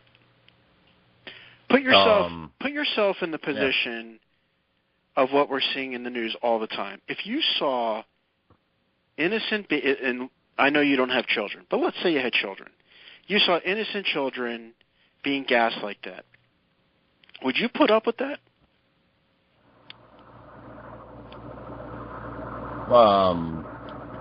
Like, what do you mean? Like, would you watch what you're seeing on TV, and knowing that Tahrir Square, whatever, it's always a square. Nice Freemasonic little reference there. Uh-huh. Would you put up with that and know that you can go a couple miles into the town and, get in the face of politicians or anything like that, and get your neighbors on the block to be outraged and do something about it? Do we see that? You would hold up a protest sign? What's that going to do? Is that really going to do anything? Wouldn't you get the urge to get violent if you saw your own government or whoever gassing innocent babies? I would think so, yeah. I know I would. And even if I didn't know them, I would be outraged. I'd be going to my neighbors and be like, let's go down there and kick some ass. This is bullshit. But we don't see that. And we're being told how quick these people are to riot, like in Egypt and all these other places. But like with this, they're not storming the government buildings and throwing rocks through the windows and stuff like that. None of that going on. Mm-mm. And who exactly is launching the chemical itself? That rumor would get out there very quickly. It'd be like, oh, it's that guy over there, and they would just kill him. They would string him and remove body. Oh, I saw a video. I got it. On Glenn Beck. I got to show you this. Go to theblaze.com. Okay. Let me see if I can find this. Allegedly, these bad guys in Syria cut open a person who died, pulled out their lungs and their heart, and started to eat it on TV. Really? Yeah. Yeah, I heard something about that. I didn't know what they were talking about, but hold on, I got. Let me see if I type in liver. I think he ate the liver. And I'm thinking the whole time, what's so bad about that? I heard liver is good for you. Isn't it good for your body? Sure, just... It's got iron. It's got iron in it, yeah. Maybe it was an iron deficient. I don't know, it's like, it's showing how hardcore they are. Yeah. But it's hysterical. But then wasn't that the alleged people that are allegedly on the American side or something like that? Oh, I don't know. One of our people? Here we go. I heard that. Must see Glenn Beck's shocking video. Shocking. Hold on. So he actually shows this yeah. on his show? Yeah. No way. Type this in. Here, I'm going to send it to you. I'm going to email it to you right now. You got to see this. This is ultimate comedy. Here we go. To you. Goes. Okay, here we go. Glenbeck liver. Take a look at this. This is one of those like tabloid sites. They got all these headlines that are like clickbait. I want to click on. I want to see what these are. Can I guess what site this is that you're on? The Blaze. Oh. That one you sent me. Oh, okay.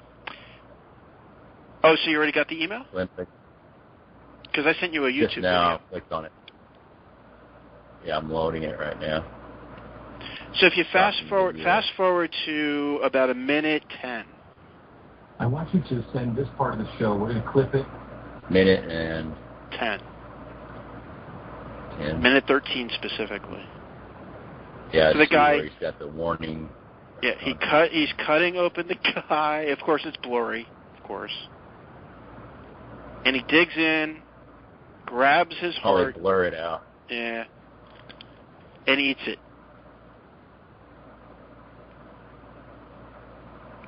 No blood on the guy's hand, by the way. Notice that? And there he goes. He just ate his liver. Woo! Wow. No blood on either hand that I can tell. Yeah, how did he not get any blood on his hand? He's a magician. No, that's pretty. That's a new level of, shock and awe and all that. Yeah. In the press, I haven't seen that level before. But yeah, where's the blood at? I guess there's no blood in the body when you die. When you die, it evaporates. Kind of evaporates. Is that what happens? That's what I heard. That's what my teacher told me. Vaporizes like all the content of the Twin Towers. It's called the Twin Tower Vaporization. Yeah. TTVP. Yeah. Disappointing to see the comments underneath where no one is calling this out as BS. That's unusual. There's a lot of people who are really starting to see the BS, and they're saying that in the comments, but not in this one.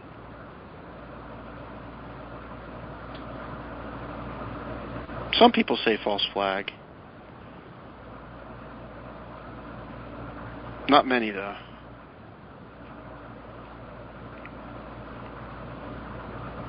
Yeah, I don't know. This stuff here is just, we don't know what's going on because we're not there.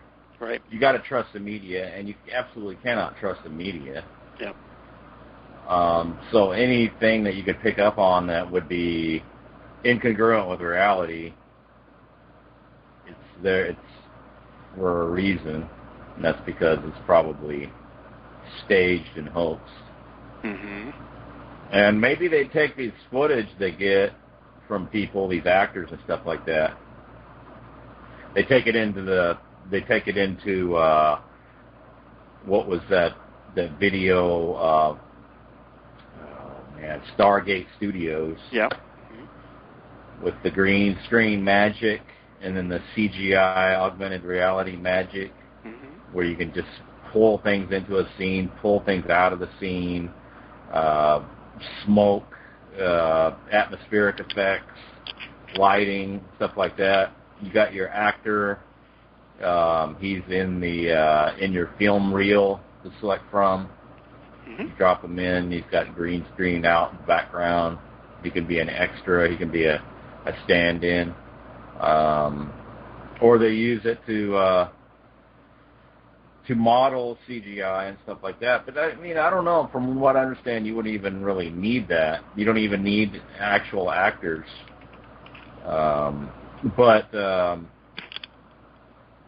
I think that you could use that use footage of actors as a template when you're generating and creating CGI. I think I was telling you I was watching Wag the Dog, and I just sent you a free link. 96-minute movie you got to see. And if you go to, I'm zooming in, let's see. No, not that. Here we go. Okay, if you zoom to about 32 minutes in. Okay. Not 32, maybe 30. Let me see.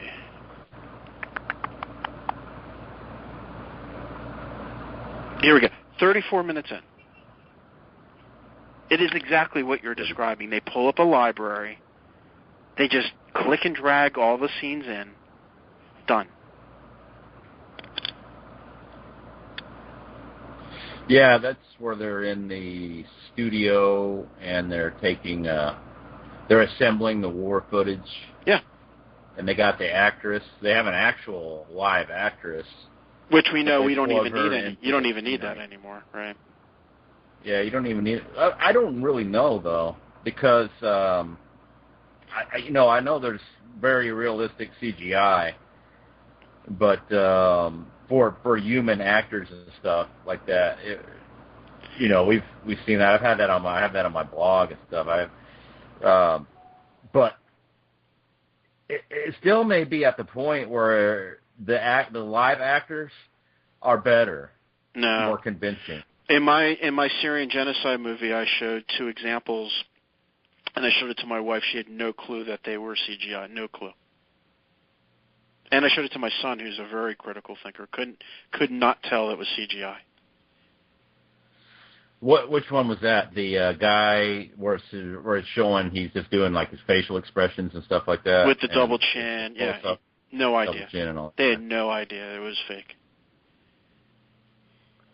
Yeah, it's that good, really. It's but then again, too, that's different from actually having somebody speak.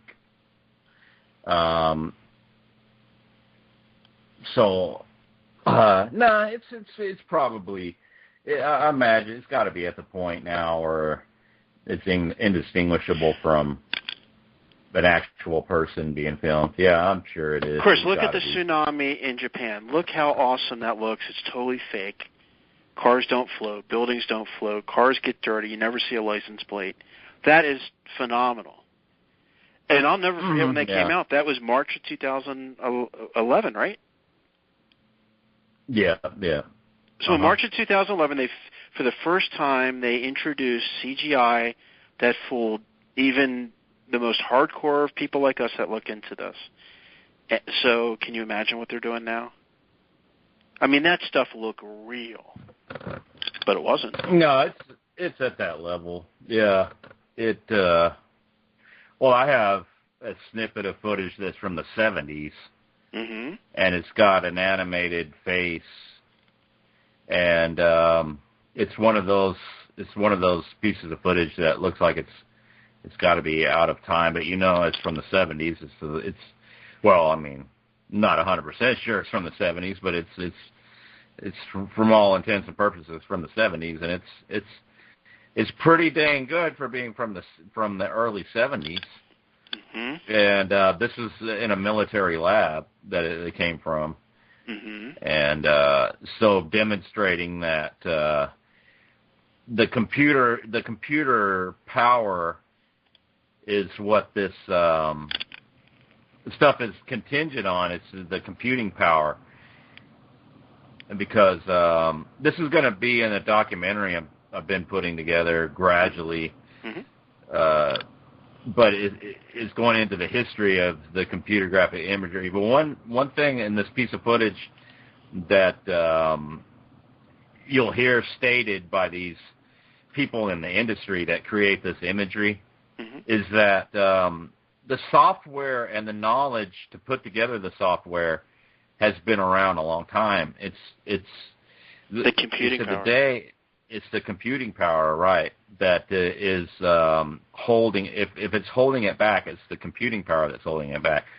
But we know from other sources that, official sources that the military, the government, the military, all that have computers that are, far beyond, of course, what would be in even the most top-end graphics studio, industrial light magic or anything like that. So, and then there's the history of how closely intertwined those studios are with the military, like ILM, Industrial Light Magic, and then the George Lucasfilm, and the history of the next computing system with Steve Jobs, and how that got integrated into the graphics workstation platforms, and how the original contract, was to process satellite imagery for the military. Mm-hmm. That's what it was, an offshoot of the development of that platform.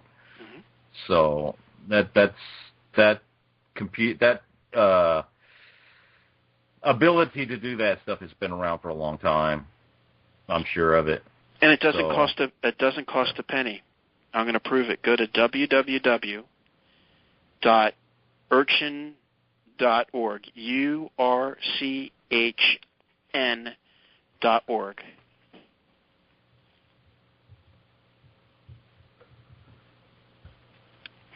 URCHN.org. Okay. This is open source CGI software.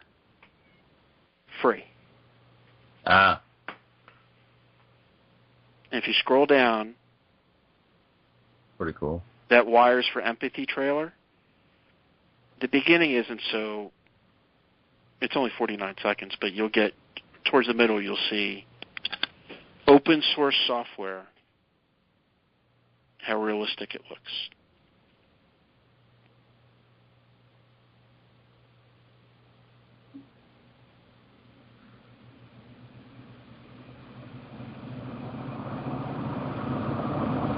Yeah, there's already stuff out now that's being used in commercials. That one, you had that video on your site, on your blog. Mm-hmm. And it's got some apples, some different fruit, lemons, ice, and stuff like that. And that's completely indistinguishable from real footage. Cannot tell, right. And this is good, and it's open source. And it's open source. And you can download this and put it on your computer and start creating imagery. You ever hear of Blender? Realistic imagery. No. Type in Blender CGI into Google. Blender.org. More open source. Apparently this is this is like the Adobe, it's the Adobe of CG, Blender.org, although I'm having trouble opening it. Yeah, it's not opening.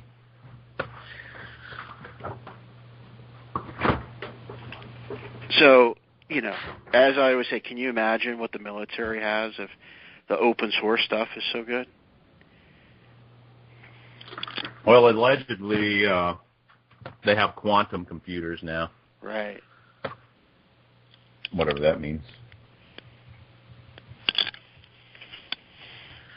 Which are many multitudes of faster than even the fastest ones that heretofore have been known.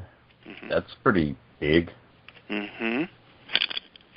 The D-Wave quantum computer, man.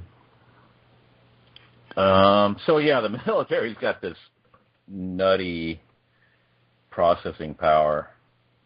No telling. Now, and then I got articles too that I've gathered for this documentary, and it goes into how to generate photorealistic world that's completely photorealistic. In other words, you're simulating the visual sensory input that you get as a human being, so that you have something indistinguishable from your world that can be generated inside a computer. Mm-hmm. And the processing power you need to arrive at that is petaflop, a number of like 16 petaflops or something on that order. Mm-hmm. And we officially surpassed that like 5 years ago, something like that. Mm-hmm. So it's definitely officially possible to simulate visual reality, your visual field, like what you see in the real world, to have literally the Matrix. Mm-hmm.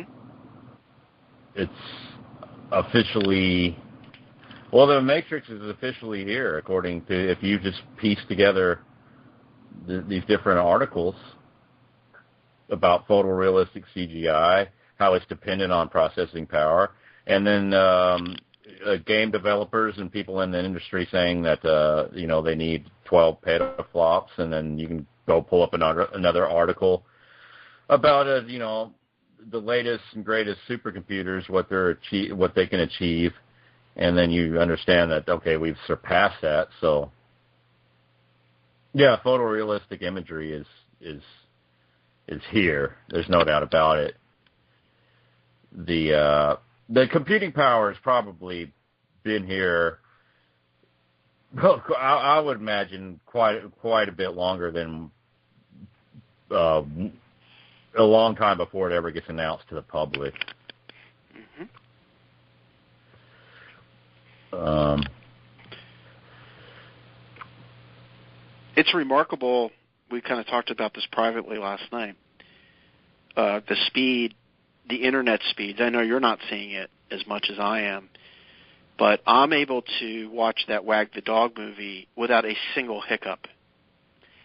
Where just a couple of years ago, it would pause and then continue, then the Wheel of Death, and on the Mac, and not anymore. And of course, Google Fiber. Mm-hmm. It's just crazy. It's crazy. You got Google Fiber? No, but actually, you're closer to Google Fiber than I am. Yeah. No, I don't think so. Yeah, I think the closest place to here is maybe Tulsa Austin. or something. Austin. Or Austin. Austin has it. Here we go. Cities that are coming with Google Fiber. Okay, Kansas City. You know that Kansas City, speaking of, is one of the wealthiest areas in the country? Is that right? Yeah. Kansas City, from what I understand, I think is one of the biggest trading hubs for NAFTA. Right. Kansas City. The NAFTA superhighway, right? Let's see. So yeah, it's Kansas City and Austin and Provo, Utah. So there's 1, 2, 3, 4, 5, 6. There's about 13 areas in Kansas City. 2 of the 13 areas already have it. Austin is like next year. Don't know when Provo is. Of course, Provo, Utah is like rip-off central. That's where all of the boiler rooms are. The people who call you and try to sell you crap you don't need on the phone. Mm-hmm. Yeah. That's from Utah. That's a big industry. Big time. Big time corruption. Just amazing. It is 10:26 in the evening, 8/27/2013. I'm on the phone with Chris Kendall. My name is Mark Allen. And, well, it was a very interesting, what are we at right now? We're at over 2 hours. We talked about actors playing the role of Al-Qaeda terrorists getting paid $500, 42 minutes worth of work. Now that's interesting, Chris. Why would someone pay? Here's the question that we didn't ask. Why would someone pay him for 42 minutes of work, $500, to play a terrorist if they weren't going to do anything with it? I don't know. What possibly would, and that it wasn't just one person, it was multiples of people. Now, what was he asked to do? Pretend like he was an angry terrorist? Yep.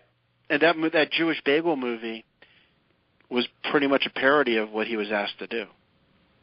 He said that he actually toned down the language. He said it was the most vile language ever that he was asked to read in Arabic. Yeah.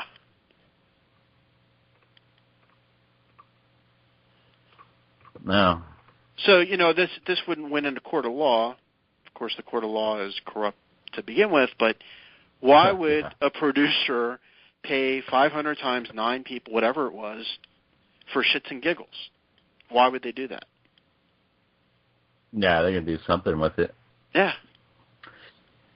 Maybe they go out, what they do is here's why I think how it could potentially work. So they go out and they recruit these actors, and they go through maybe dozens of them. And that was maybe just one day of gathering this footage. And out of those, they take those are presented to a group of producers or people that are going to assemble this stuff, this propaganda. And they just, they have a lot to pick from. And they say, well, we can use this one, and this one. And then, probably the majority of it doesn't make the cut, Right. Like, this one's not quite convincing, doesn't quite sell it. This guy's not quite ethnic enough looking. This guy's not, like I said in that video, the bagel guy, can we make him more ethnic? They just have a lot of criteria that they're looking for. So in order to get it, so that you're just basically providing raw material for the psychological operations.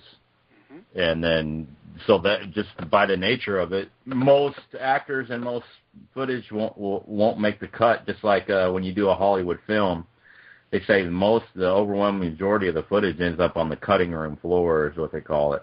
Right.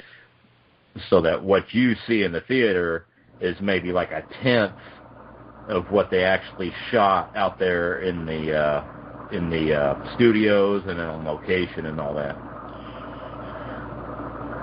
Which is a fantastic way to make it so that no one comes out and says that I was that terrorist, because it's so decentralized in a sense where maybe 5-second clip is used in one CNN thing and another 5-second clip is used somewhere else that you would never be able to track it down.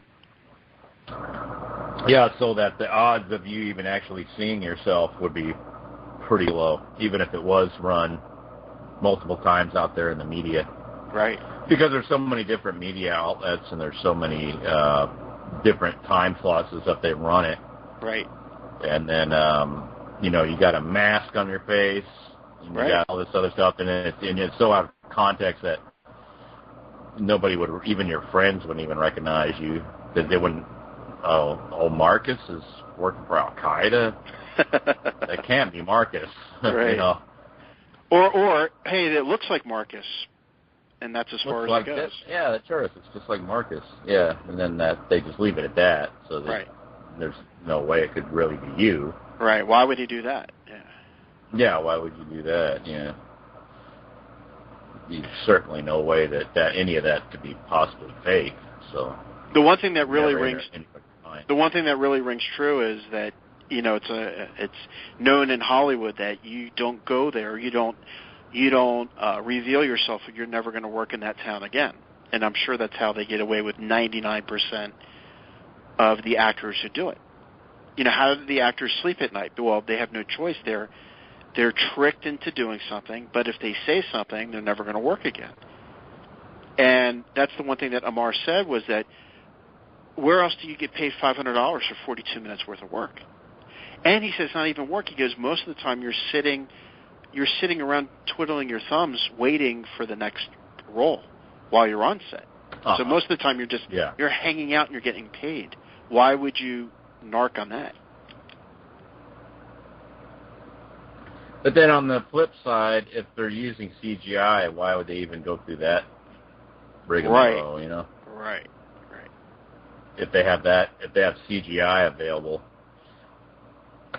you just cook it all up in a little dark room somewhere.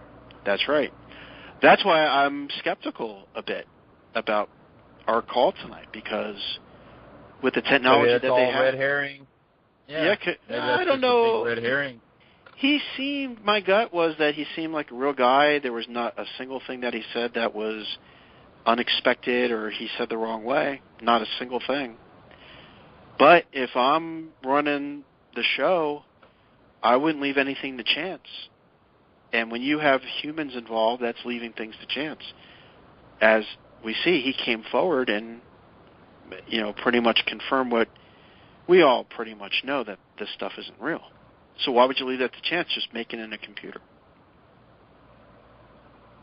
Well, I've thought about this too quite extensively. That like using 9/11 as an example again.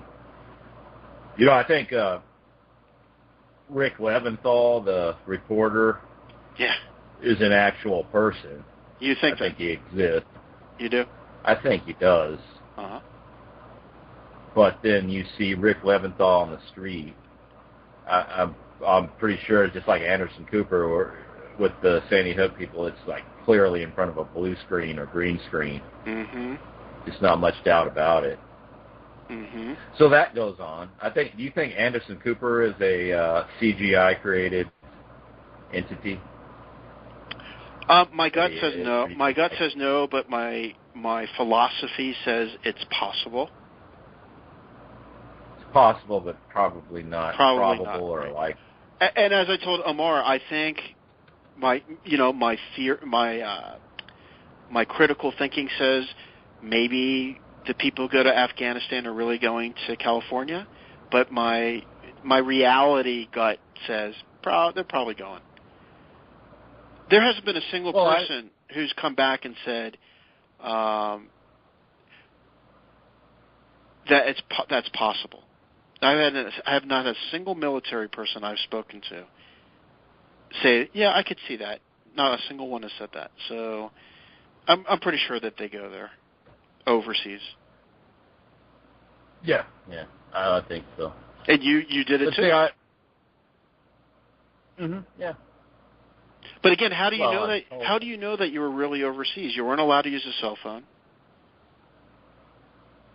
Well, when I was traveling around, cell phones weren't all that common like they are now. Right. But you were you were on airplanes, you were on boats. It was very long distances that you traveled, right? Unless, they tell us too that a lot of times we'll be doing a secure we'll just be turning circles out in the Indian Ocean or whatever. So how do we know that we weren't just turning? Because you go outside on the flight deck on the carrier, you look out at the water. That's all you see is water with a horizon. Anything. Water and sky. Yeah. Right. Water and sky. So a lot of times you are, officially turning circles, and then. So how do you know when you're going in a straight line and when you're going in a circle or a wide circle? You don't know. So then the question I would ask is why? Why would they literally, pun intended, have you going in circles for just the idea that it's somewhere over there? Really? That doesn't make sense. No, it doesn't. No, it doesn't make sense. But as a thought exercise, I think it's worth exploring that that there's a potential for that sort of thing to occur, but just going into questioning reality, like what could be faked and what is not likely or impractical, or but I was going to make a point about when I was bringing up Rick Leventhal, 9/11, and all that. Mm-hmm. The point being, just to cut it short, not to drag it out, is that it's just I think there's CGI involved, there's green screening involved, there's real actors involved, there's fake CGI created entities that are involved. Mm-hmm. in 9/11, and I think I think all of those things are also typical of these psychological operations. Is that you don't create your movie out of just one source. I mean, it's just like a Hollywood film. You don't. Not everything in the film is CGI, but there might be films that are heavily CGI. There may be films that are very light CGI. What's some examples though? They made the Batman movies, Independence Day. Independence Day, but in the Batman movies, they filmed it in IMAX. I did some reading on how they used very minimal CGI. They did use some, but like you have the Batmobile or Bat Chopper or whatever that thing was hovering around the city. They said most of that footage was done with like crane trucks and stuff like that, where they actually have this actual replica or prototype or whatever built out of metal in a fabrication shop. It's an actual piece of hardware that exists. And they take this thing and they had it affixed to a truck and they drove it around to the city streets and they filmed it with the IMAX camera. And then they just, in post-production take out the truck and all that. But so that's an example of, what you're trying to arrive, but the point being is what you're trying to arrive at is you're communicating to your audience that there was this Batmobile or whatever this thing is, bat plane that can fly around, and Batman uses it to fight crime, and he's flying around the city, and then it's very convincing, when you go, it's not real, but the end result, what you end up with on the film is what you're after, in other words. So whatever it takes to get to that end result. And then, a lot of factors are brought into consideration, like budgetary constraints and stuff like that. So why would you expect any different from one of these full-blown psychological operations? That's why I don't like, that going into a debate about what is CGI and what is not. I just look at it like a Hollywood film. I mean, why would you debate about what is CGI and what is not? Because it's certainly any given building or any part of that movie could be CGI, and you just would not know it. So, or maybe it's not. Like that reel of footage from that Stargate Studios. That's an excellent one to watch because that's showing you a mix of actors that are real people with CGI generated footage, and also maybe some real footage, but they can mix and match all the stuff in the post production and everything. But you're just trying to get the end product, which is a realistic end product that sells whatever you're trying to sell. Like in the case of a commercial, it's a more direct selling of a specific product. In the case of a psychological operation production put on by the military and the government, you're selling a concept, an idea. You're changing people's perception on issues like gun control or terrorism. So you're selling a product, an abstract product, a concept. A Hollywood film is sold as it is presented as entertainment, but it's actually, you have a mixture of selling cultural concepts and ideas that influence people's behavior. So you're selling that sort of thing alongside product placement, and then you got it in a package that's presented and offered up as an entertainment product. But and don't forget psychic driving too. Psychic driving, yeah. Psychic driving comes in, I think, with where you have seemingly independent sources all kind of riding the same theme. So they'll put out a reoccurring theme. And that's where that product placement, placement comes in, yeah. And for those of But you yeah, new no, to us what's- talking, psychic driving is nothing more than repetition, just like music.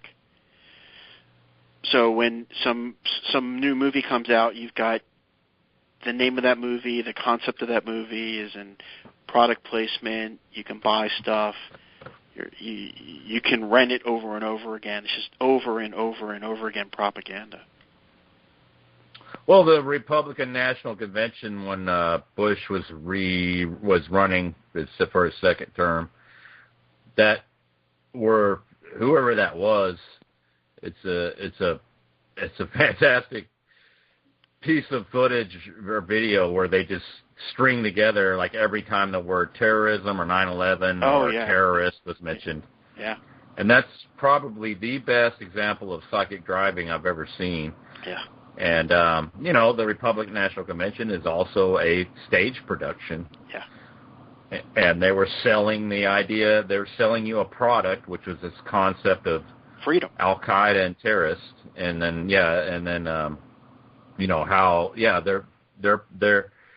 they stand for freedom and keeping you safe. And so, but the heavy usage of psychic driving to sell the drive home this concept, because it's pretty early, fairly still early on in the 9/11 was still relatively fresh, and so that it was made sure that this sticks in your brain. Mm-hmm. So they want a constant repetition. For some reason, I just went on a huge tangent. I'm going to throw this baby right off the rails. We were talking about freedom. I just read today, because I'm doing this massive report about how if you've got, if you're not doing anything wrong, you have nothing to worry about when it comes to privacy. I just found out today that and I only know this because I'm buying a car on Friday, your credit score is somewhat based on your Facebook friends' profiles. Did you know that? No, I didn't know that. Let's see if we can. Crazy. That's why I don't have any friends. Huh.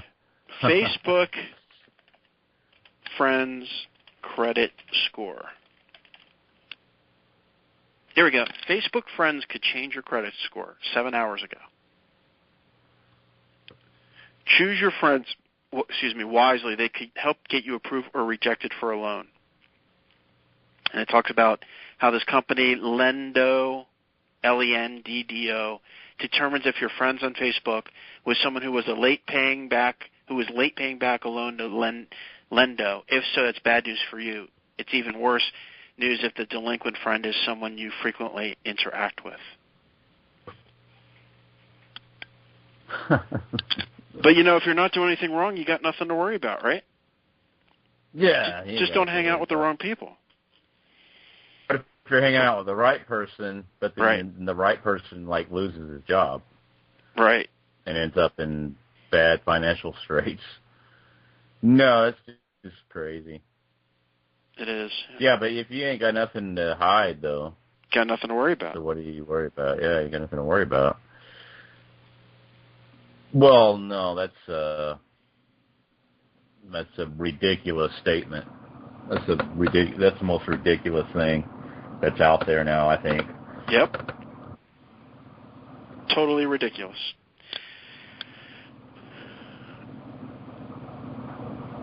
Because why not just take a shower with the door open? You got nothing to worry about. You got nothing to hide. I can go on and on. Why don't you walk around naked? Yeah. Well, I actually. And then when somebody comes up to you, you do that. I do, yeah. I'm not kidding. It drives my family nuts. I don't care. You rather walk around naked around the house? Yeah. You tell them that, though, and they say something about it? Say, hey, if you ain't got nothing to hide, you ain't got nothing to worry about. No, I'm just lazy. I want to go down and get a glass of water. I just go down and just get it. And I don't care if someone sees me. Yeah.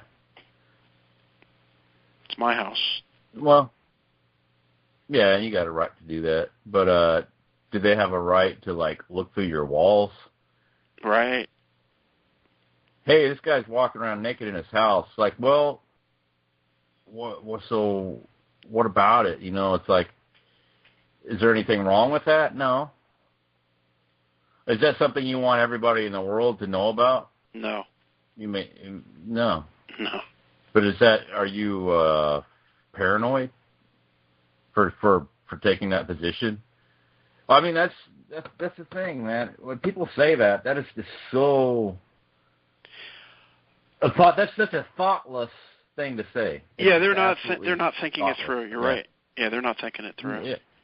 Yeah, it's typical of the kind of stuff you get nowadays. It's and like, it's hard. Well, people it's obviously hard to, aren't thinking. It's kind of hard to blame them though, because if you ask, like if I asked you, I think we've talked about this. Can you tell me why that statement is ridiculous? It's like porn. You know it's wrong, but you really can't explain why.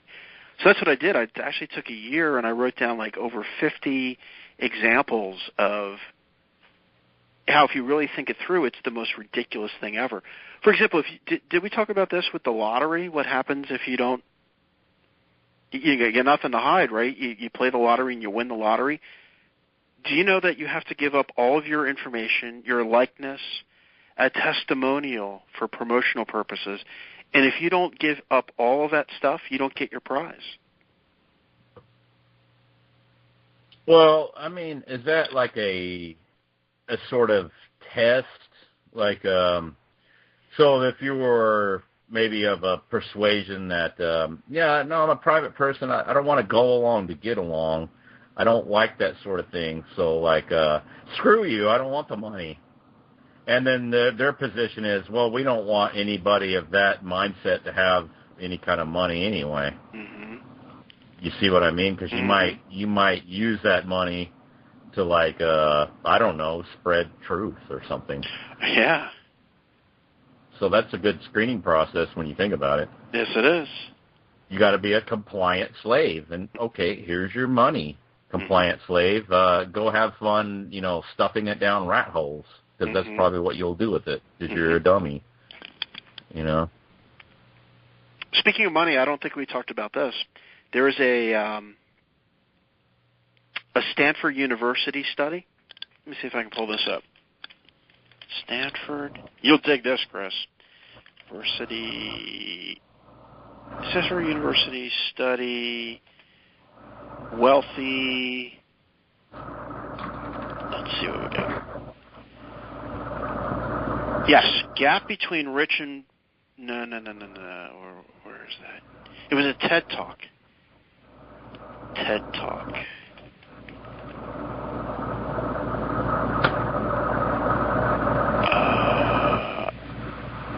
I'll just give you the punchline.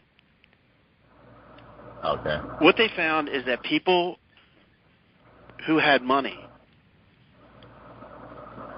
automatically assumed, this is obvious, they automatically assumed that they were better than those who didn't have money. And what they did is they played fake Monopoly games. And they just randomly assigned two random people. One is the person with the money and one without the money. And they turned the tables in the favor of the person with the money. For example, the person with more, who was told they had more money got 2 die. The person who didn't only got to roll 1. The person who passed go got $200. The poor person got $100, et cetera, et cetera. And they studied these people. Remember, this is new, new wealth, and it was a board game. It was fake. And they would study these people, and as the game went on, they became more dickish to the poor person than in the beginning. Same thing when they went through cities. And the people who drive the nicer cars will not stop for pedestrians in the walkway, where the people in the shitty cars would. I just found that a fascinating sign. I can't find it. I'm going to see if I can find that. Put it in the notes. Oh, I totally believe that. Yeah, I do too. Yeah. Definitely does something to people, no doubt. Just the perception that you have money. Yep. I know I brought that up because of the lotto. The lotto, that's why most people blow their money. Well, I think it's like a big thing to do is to, you're so concerned with making sure that everybody around you knows that, okay, I'm rich, man. Money's no object to me. Mm-hmm. I'll spend it. Mm-hmm. What do you want? Well, I'll buy it for you. You want a house? I'll buy it, a car, or whatever. You broke in a very short period of time. But it seems like even though they have to know, okay, man, my bank account is like dwindling very rapidly, mm-hmm. that they can't help themselves. Yeah. They have to show, to make sure that like everybody knows, okay, I'm not hurting for money. I haven't spent most of this money. I got it. Whatever it is, I got it. I think that's what's happening there. That's why they blow through it all. Yeah. It's like they're just keeping up that perception that they have just unlimited funds, you know. I think it actually goes a little bit further than that. I think for the first time in their life, they feel this relief that they can finally do what they've always dreamed to do, but they've never had the wherewithal to handle extra zeros in their bank account, so they think it never ends. And I think that's why they get into big trouble. Yeah, they just have this idea that money ain't going to run out. Right. And, of course, it does. I'm actually writing a very big article about, in fact, it's tentatively titled, So You Want to Be Rich. And what I've done is I've collected anecdotal evidence. I've actually interviewed people who were rich. They had $2 million, $20 million. I've talked about this before. They're the most miserable bastards on the planet. And the main reason why they're so unhappy is because they're literally isolated from the rest of us. And we know that's true if you think about it. They live in gated communities. I mean, talk about isolation, right? Uh-huh. They, when it's time to give a birthday present and Uncle Jack's coming over and you're like, oh, Uncle Jack's worth $20 million. He gave me a tie? Are you kidding me? And then people get pissed off. So there's further isolation. I'm telling you, you don't want to get rich. It does not. If you're an unhappy person, and that was the main thing that all these guys said. If you're unhappy poor, you're probably going to be unhappy rich too. No, they say it destroys people's lives when they win the lottery. Yeah, I believe that. Most of the time. Which, makes total sense that it would. Mm-hmm. I'm looking at pictures of Syria, and keep seeing these ones that are just obviously fake. Oh, yeah? I mean, here's one with, like, a woman with blood on her face. That's fake blood, man. That's not real blood. Is it red?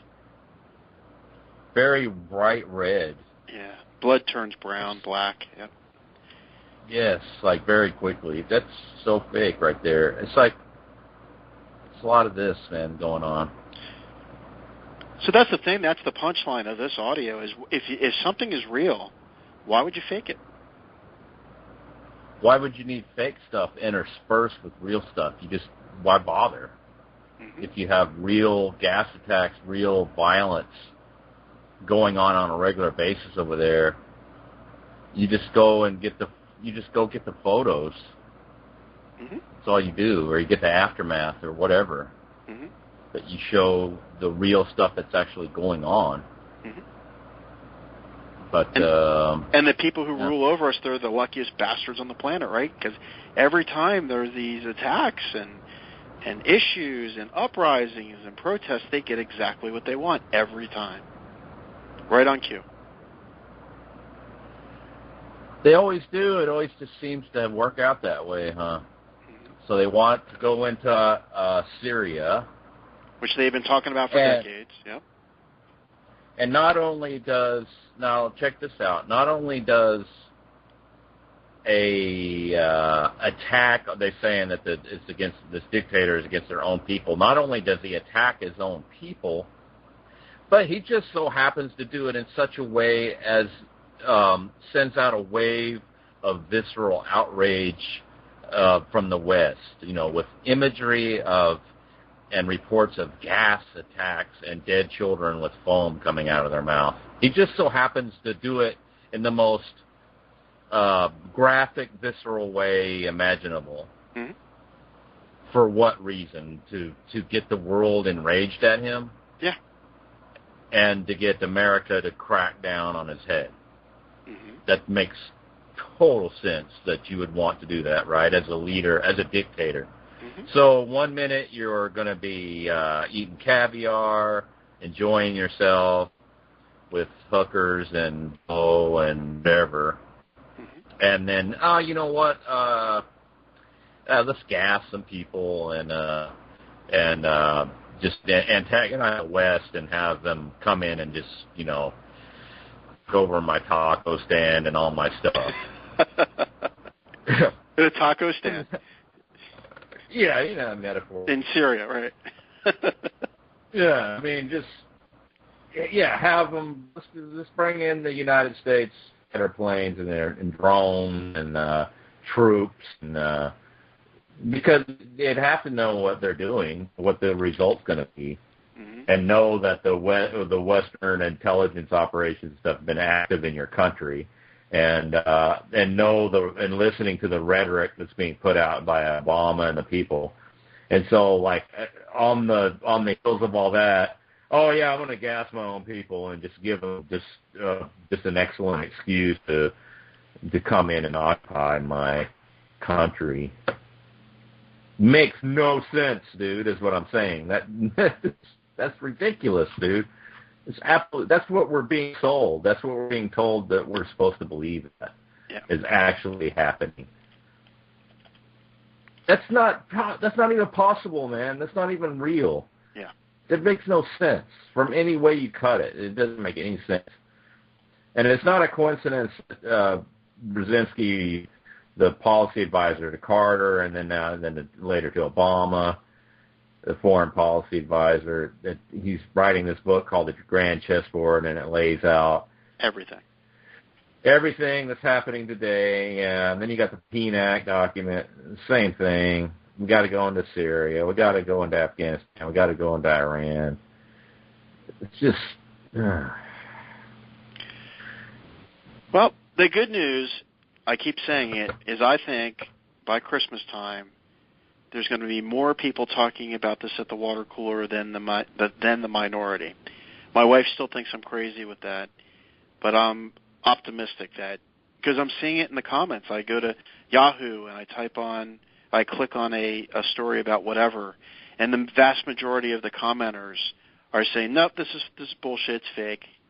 That did not happen even a year ago. So more and more people seem to be catching on to it for sure. Mm-hmm. But I want to drive this point home. I want to see if I could drive this point home better. It's okay. Gas attack. Why a gas attack?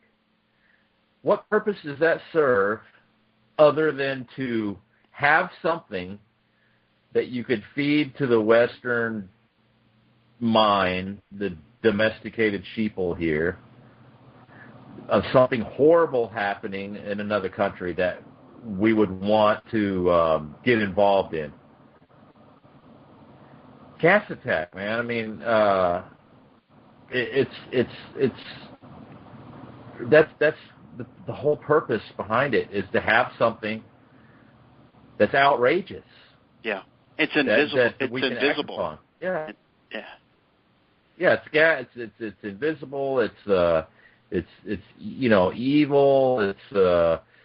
You got children, of course, and they show the pictures of the children and the bags, and it's horrific. And man, you want to sell war. You got children. Like with the Kuwait thing, they took them out of the incubators, let them on the cold floor to die. Oh, the children. We gotta save the children.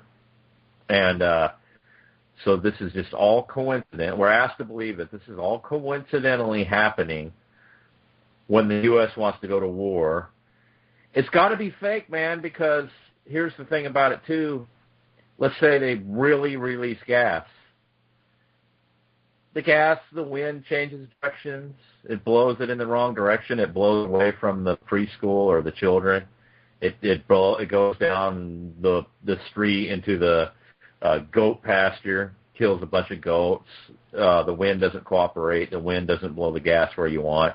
Some people die, but it's the wrong, it's some old people, and nobody's going to get too upset about a bunch of old people dying.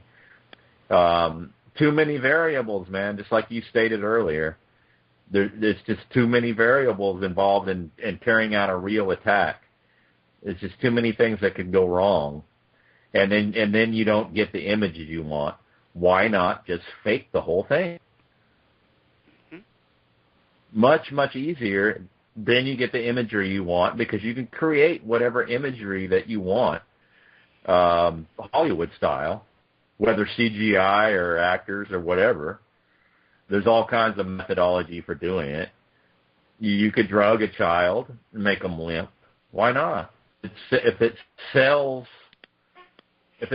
what you want to sell, do you think they would stop short of drugging a child? Nah, I don't think so. I don't think that's beyond the pale for this kind of thing at all. Yeah, that's what I was thinking. I think they drug them. Yeah, I mean, that child on that video, it definitely, I would say that's more congruent with a drug child than it is with a gassed child. Mm-hmm. I'm not, I don't have any firsthand experience of seeing children gassed by sarin gas or mustard, fortunately.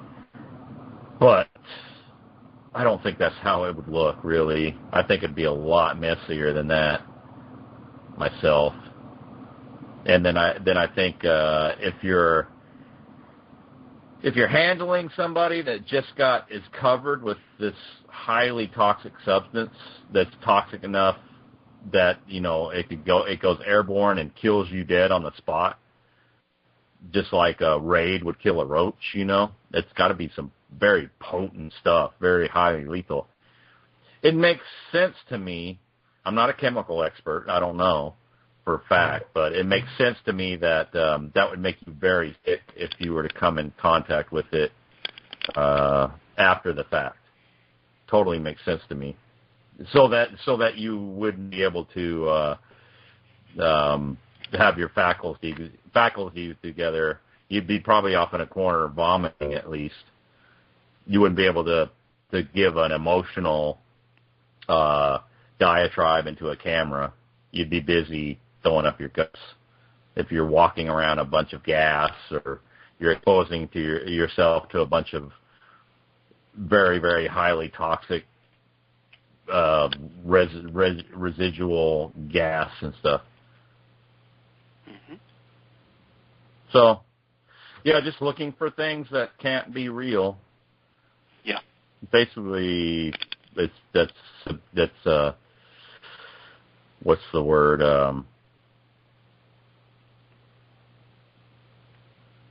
Can't think of the word right now, but describe it. Oh, when you're just you're kind of being you're trying to analyze a situation. You don't have any firsthand empirical evidence. You're just Conjecture. Conjecture, yeah, it's just conjecture. Exactly, yeah. That's all. Well, that's all we got, right? Really, realistically. It's unfortunate, because people say to me, it's amazing. It's I'll look in my tracking of how people find my site, and it'll say Markus Allen's educational background, and then you'll see that what pages they went to, and you can tell they're like, how dare this Markus Allen guy say this about whether apple cider vinegar is good for you? Is he a doctor? Let me go look up his educational background. Well, if you look at my educational background, it's pathetic. I got a 0.1 GPA in college, dropped out, met my wife. I cheated all throughout high school because high school was completely boring to me. So, the point is we have to use conjecture because we don't have anyone we can trust to give us the straight scoop about stuff. I can't trust my doctor, so I got to be my own doctor. So that's all we really got is conjecture. Well, like with the Bates method and doing this for what is over a year and a half now. Mm-hmm. Now, what proof do I have to offer anybody that it works? Really, none. I just have my word. Your own observation, right?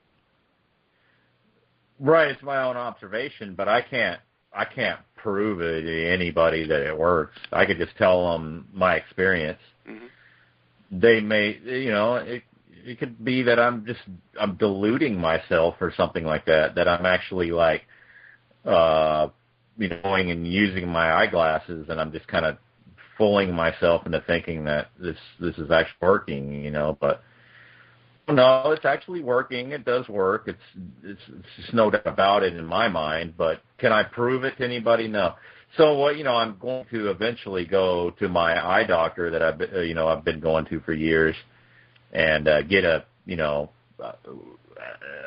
examination.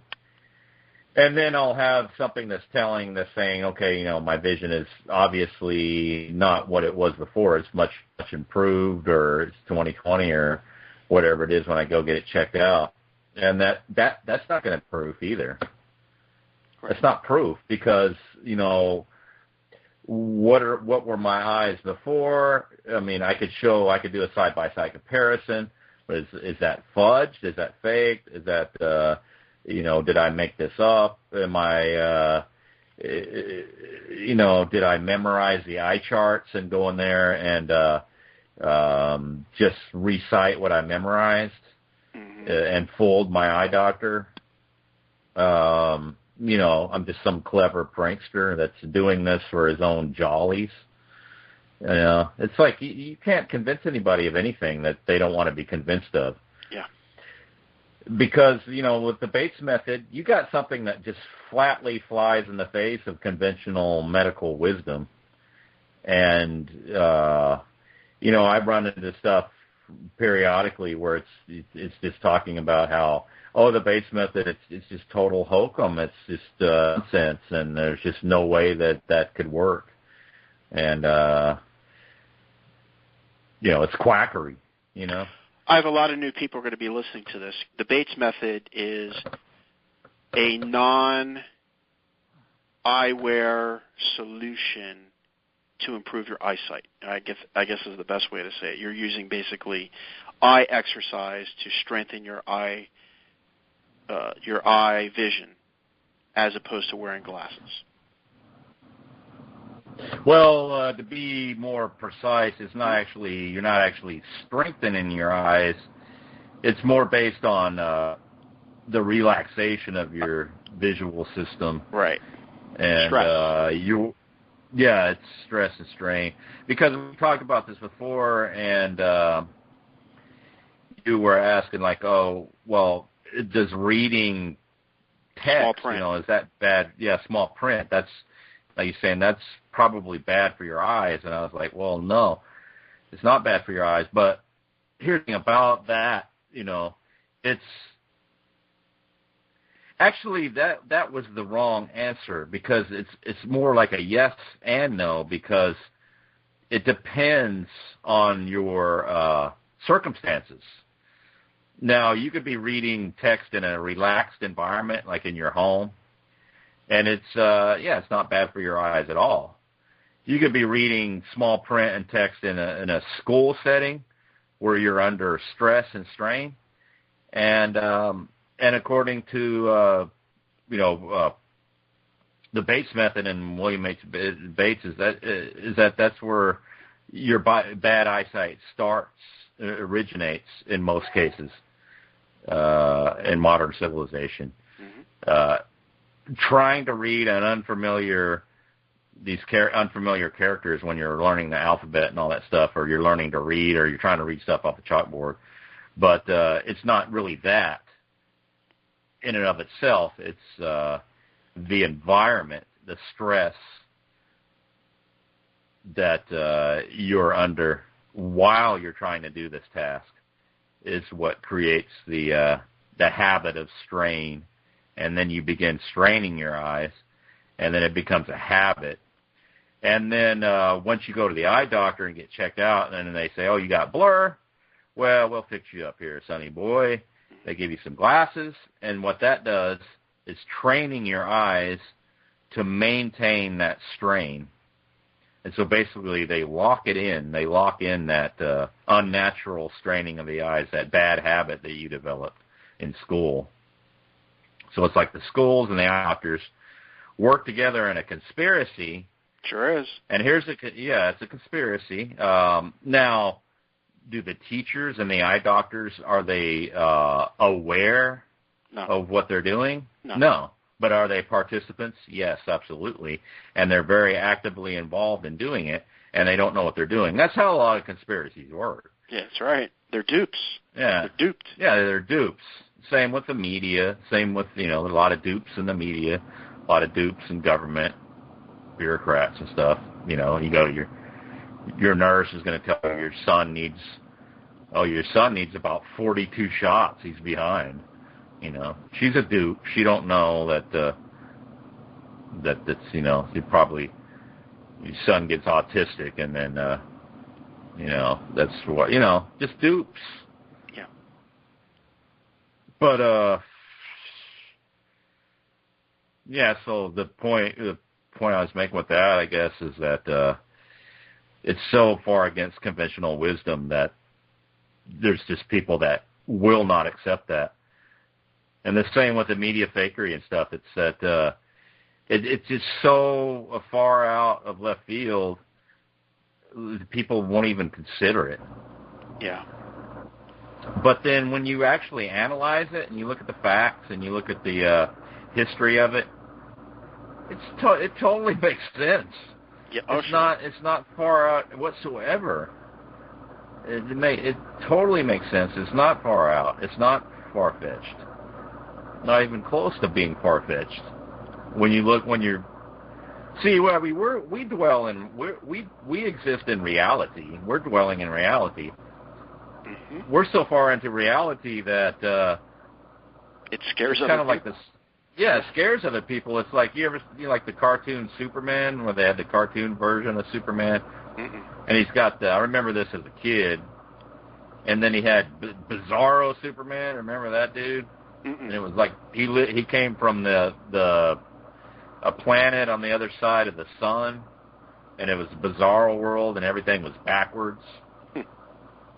And so that's a character in the Superman thing. But so it becomes like an inverted through the looking glass situation, so that people looking at you, it's like, oh, that's a bizarre, and that's bizarro world. It's like backwards. But in actuality, they're the ones on the wrong side of the mirror looking through. And it seems so foreign and insane to them that, they say, oh, those people must be insane. Yeah. But actually, it's the exact opposite. Right. My Bates method dilemma, kind of like yours. Mine is the not listening to music and not getting nightmares. I can't tell you how many people have real issues when I talk about that. I get emails from people who wish to be anonymous saying that's just ridiculous. It has nothing to do. The reason why you're not having nightmares anymore has to do with tap water. And I'm like, here's the deal. I've been talking about this experiment I've had where I haven't listened to music for over a year. And Robert Lego, from California, he thought I was crazy too. And he loves everything that we talk about. But on that one, he's like, that's going too far, Mark. And he's like, you know what? I tried it. He goes, I tried it. And you know what? You're right. It's true. In fact, I know it's true because my girlfriend was playing music one night after I went all this time without listening to music and having a very peaceful sleep. She was listening to music, and I had my first set of nightmares and dreams after listening to music for the first time. So I know what you're going through. And you know what? Screw them. If people don't believe it, that's their problem, and that's fine. That's their prerogative to listen to it or not. Who cares? I know what works for me. No, it doesn't. Yeah, it works for me. It doesn't bother me at all. I'm at the point now Now, when I was first started doing it, you're kind of still not too 100% sure. It's like the progress is kind of slow. You're thinking, oh, this is going to work or it's not going to work. I just don't know. And then, like, when you tell somebody about it and they have this kind of, they look at you like, reptilian. You're a reptilian, like you just shape-shifted in front of them or something. Then you kind of get, it bothers you. But now I'm at the point now where no, it doesn't bother me at all because, like today, I'm driving around. You know how like a license plate will have a frame around it, mm-hmm. and the auto dealers will when you buy a new car, it'll have that frame around your license plate will be framed in, and they'll have all their website and everything on it. Yeah, we're driving around not getting paid for that. We're doing free advertising. Yeah. So you're free advertising for the auto. Well, I mean, I'm sitting in traffic at a stoplight, and I'm like looking at the frame. And I could read the little small print, the website. I could read the... Without glasses. Like, man, no glasses. I mean, I'm just like sitting there reading that stuff, and I'm like, holy crap, dude, my eyes are so good right now. And, yeah. So it's no doubt. I mean, there's just no doubt right now in my mind whatsoever. Mm-hmm. So anybody could say anything, and I'm like, whatever, you just... blow it out your rear end. I don't care. You're right. It's just no. I mean, it's like the proof is. I mean, literally in front of my face. I mean, I don't have to anybody to explain. I don't have any expert to explain to me like how that couldn't possibly be or nothing like that. It wouldn't matter. I know what's true. I know what's real. I know in regards to this exactly what is true and not true about it. Because I've experienced firsthand, you know, and that's what it takes.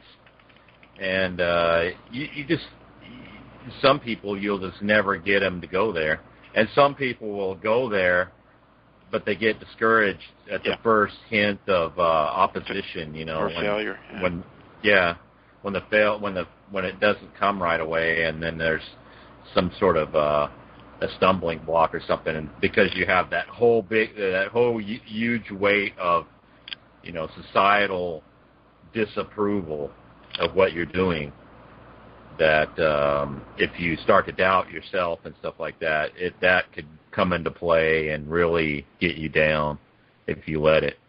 But but I was already of the mindset where I don't think I'm near as susceptible to that as the average person is, so it wasn't really a factor. And I think that's what makes most people successful with this is they're the type of individual that doesn't really concern themselves too much with consensus reality, right? So that it like hinders their decision so much. Yeah. So and there's just people that just will not try anything that's that far out of consensus reality. Mm-hmm. And that's what we always discuss, isn't it? It's consensus reality versus real reality. Mm-hmm. That's mainly like a lot of the stuff we discuss deals with that.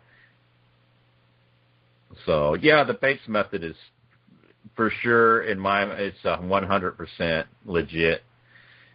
And when you first start looking at it, it looks crazy because it didn't even take you long to try it. It took you one day and it worked, right?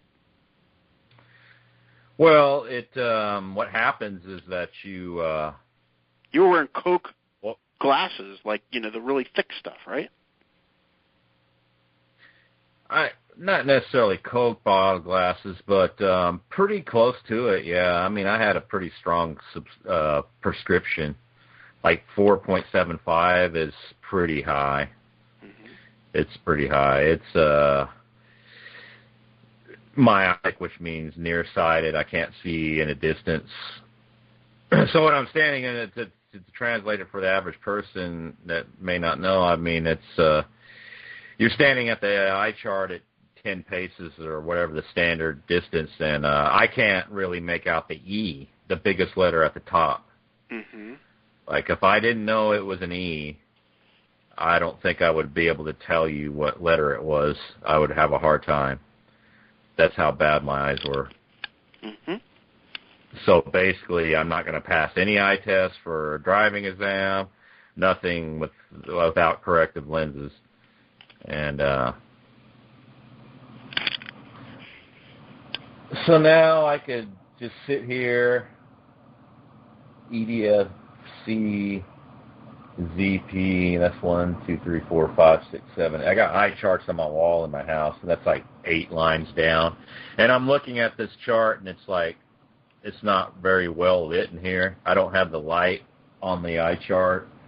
And, yeah, I'm reading like 8 lines down, sitting here across on the other side of the room. And I have an eye chart that you should read. I think you'll get a nice kick out of it. Go to Google. I'll have this in the notes. And type in Disney, ask about Illuminati.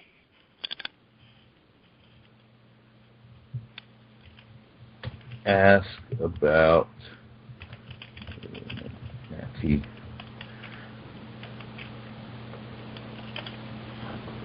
And click on the first video you see with the ducks and the eye doctor. It's 1 minute and 38 seconds. Okay, I got it. And take a look at the eye chart and see what it says. Yeah, it says ask about Illuminati. I think I've seen it before. That's but crazy. it actually changes throughout this little video.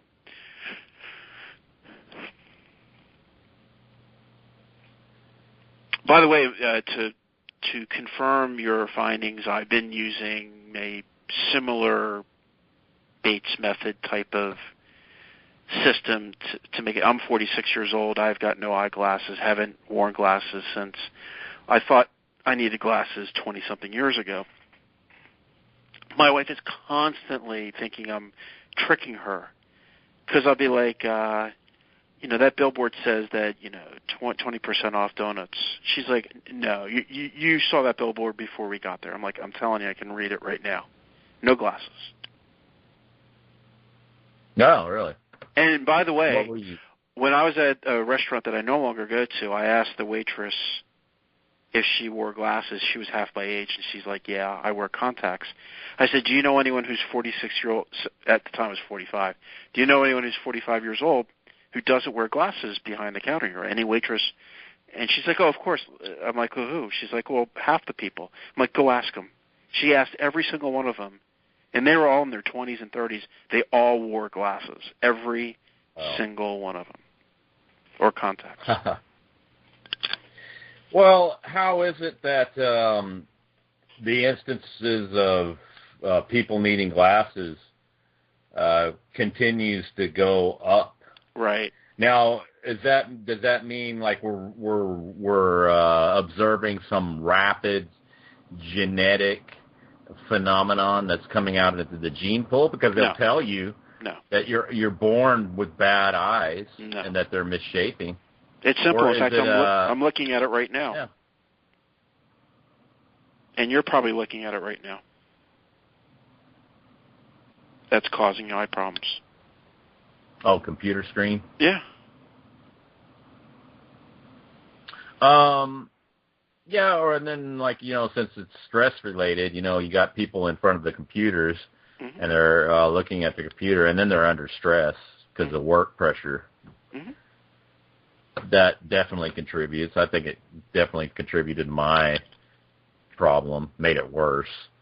Even though, I would go to the eye doctor, there wasn't too many times where I had to get a stronger prescription.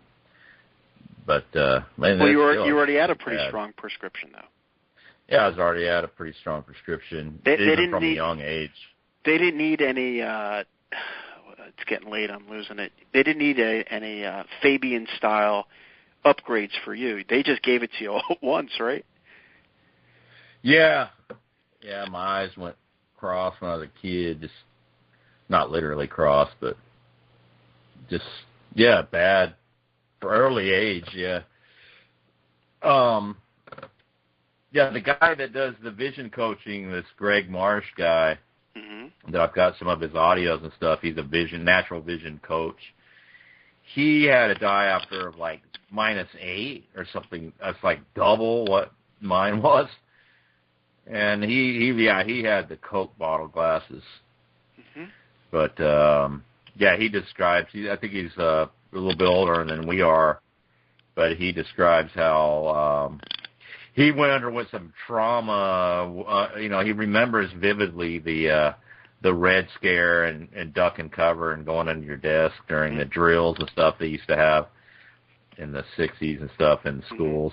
Mm-hmm. And that made an impression on him, scared the shit out of him, and probably contributed to his eyes going bad and stuff like that. That's kind of stuff that brings on the bad eyesight. And then,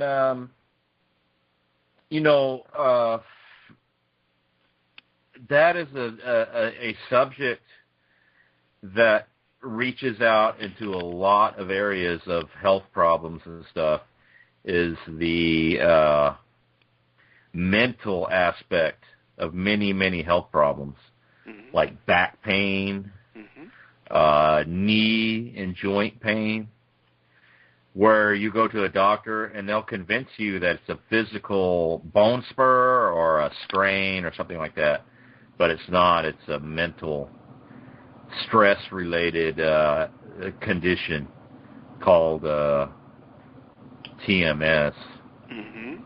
That's the name that's been given to it by people who've studied it, like Dr. Sarnos and different people that are kind of out on the fringes of medicine and stuff.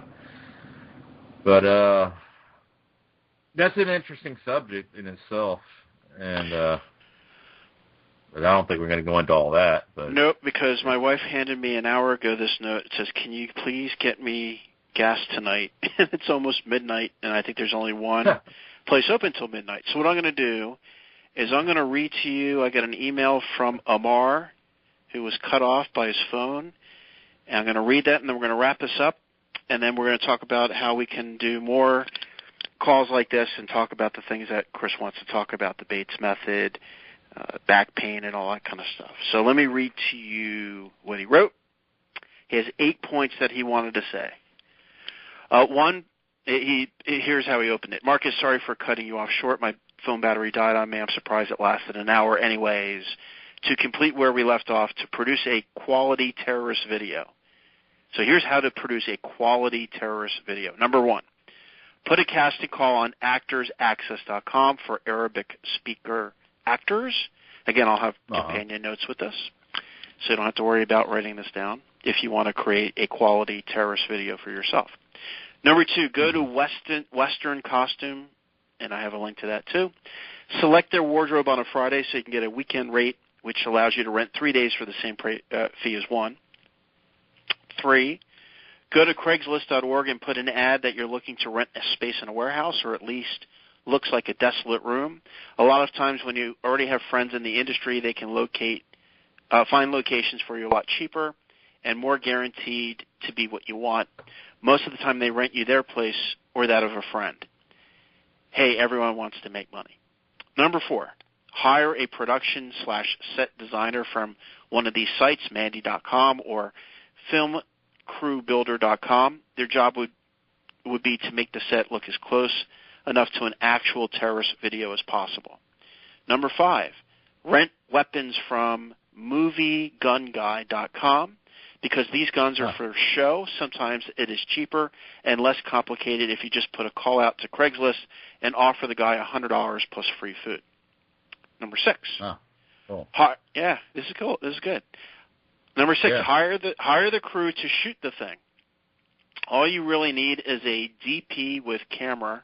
I don't know what DP stands for. Desktop printer? What? A DP with camera? Yeah. Design producer, maybe? Yeah. I think it's design producer.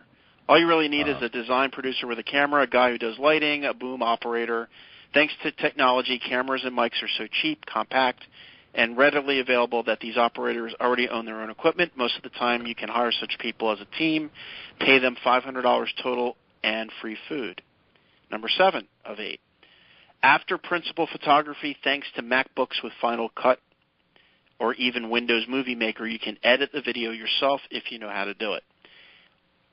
All it takes is one take, and you don't even need any close-ups or cutaways. Simplest and easiest type of editing. And finally, number 8, to get it out to the world, CNN has an office right on Sunset and Cahuenga. I guess that's in Los Angeles. Just drop it off there. These people are so hungry to promote anything that makes Muslims look bad and be the first to report it that I'm certain they wouldn't even consider this might be bogus. Remember the names of the Korean pilots in that landing crash in San Francisco a while back? Some Tim Wong, way too low, etc. And there you have it. How to produce a quality terrorist video from a guy who was in the business. Absolutely, yeah. That's easily could be done, just off the shelf stuff available to anybody. Yep. Yeah. Any final thoughts before we wrap this up? I'm going to give Chris. Go ahead. I'm going to give you your web address, but go ahead. CNN's secret sarin gas hoax. I just found this. Okay. It'd be type that into Google. CNN's secret sarin gas hoax. It's an article. It starts out pretty good, and then when you click read full article, it takes you to like some kind of survey. Questia.com. I don't know. I'm not going to fill this out, but I'm going to try to hawk down another version of this somewhere. Might be interesting to read. Who knows? Actually, the trick to find this is you literally copy a sentence and you wrap it in quotes. So I'm going to take the first sentence. A little over 3 weeks ago, blah, blah, blah. I copy that. I open Google. I hit quote.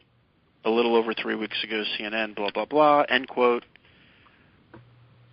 And there it is on Questia. Let's see. And there's Highbeam. Probably Highbeam, but you have to pay for Highbeam, I think. Yeah, you have to pay for Highbeam. So. Oh, really? Yeah. So it shows up on 2 different sites, and they're both pay sites. Yep. Sometimes you can hit the cash version to get the full thing, but it's not working. Bummer. Oh, well. Yeah, so I'm at hoaxbusterscall.com. Yep, I actually got the URL for that. And that'll redirect to your Blogspot blog, right? That's correct. Yeah, it's a redirect. Yeah, you can get domains for. I watch this show from time to time. Every once in a while, it's like a podcast. It's Hack 5, but the only reason why I brought that up is that if you're trying to get a domain and you want to get it a little bit cheaper, like I got 2 years for like $15, which is pretty good. But you just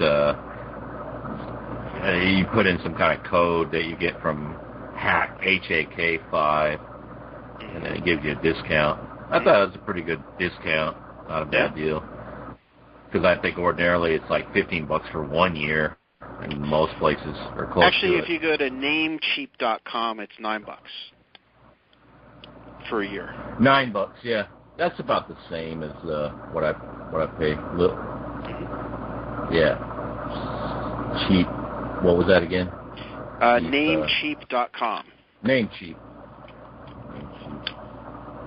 I love Namecheap, and they're in Los Angeles too, which is a very unusual place to have a registrar. Usually it's Seattle or some, startup place, not Los Angeles. Yeah, this looks like very similar to this domain.com. The reason I like Namecheap is because they don't put you through upsell hell. Like, sure, you don't want to get a website. Sure, you don't want to get private domain. Sure, you don't want to get parking domain for extra money. They just, here it is, here's the price, and you pay it. Yeah, that's cool.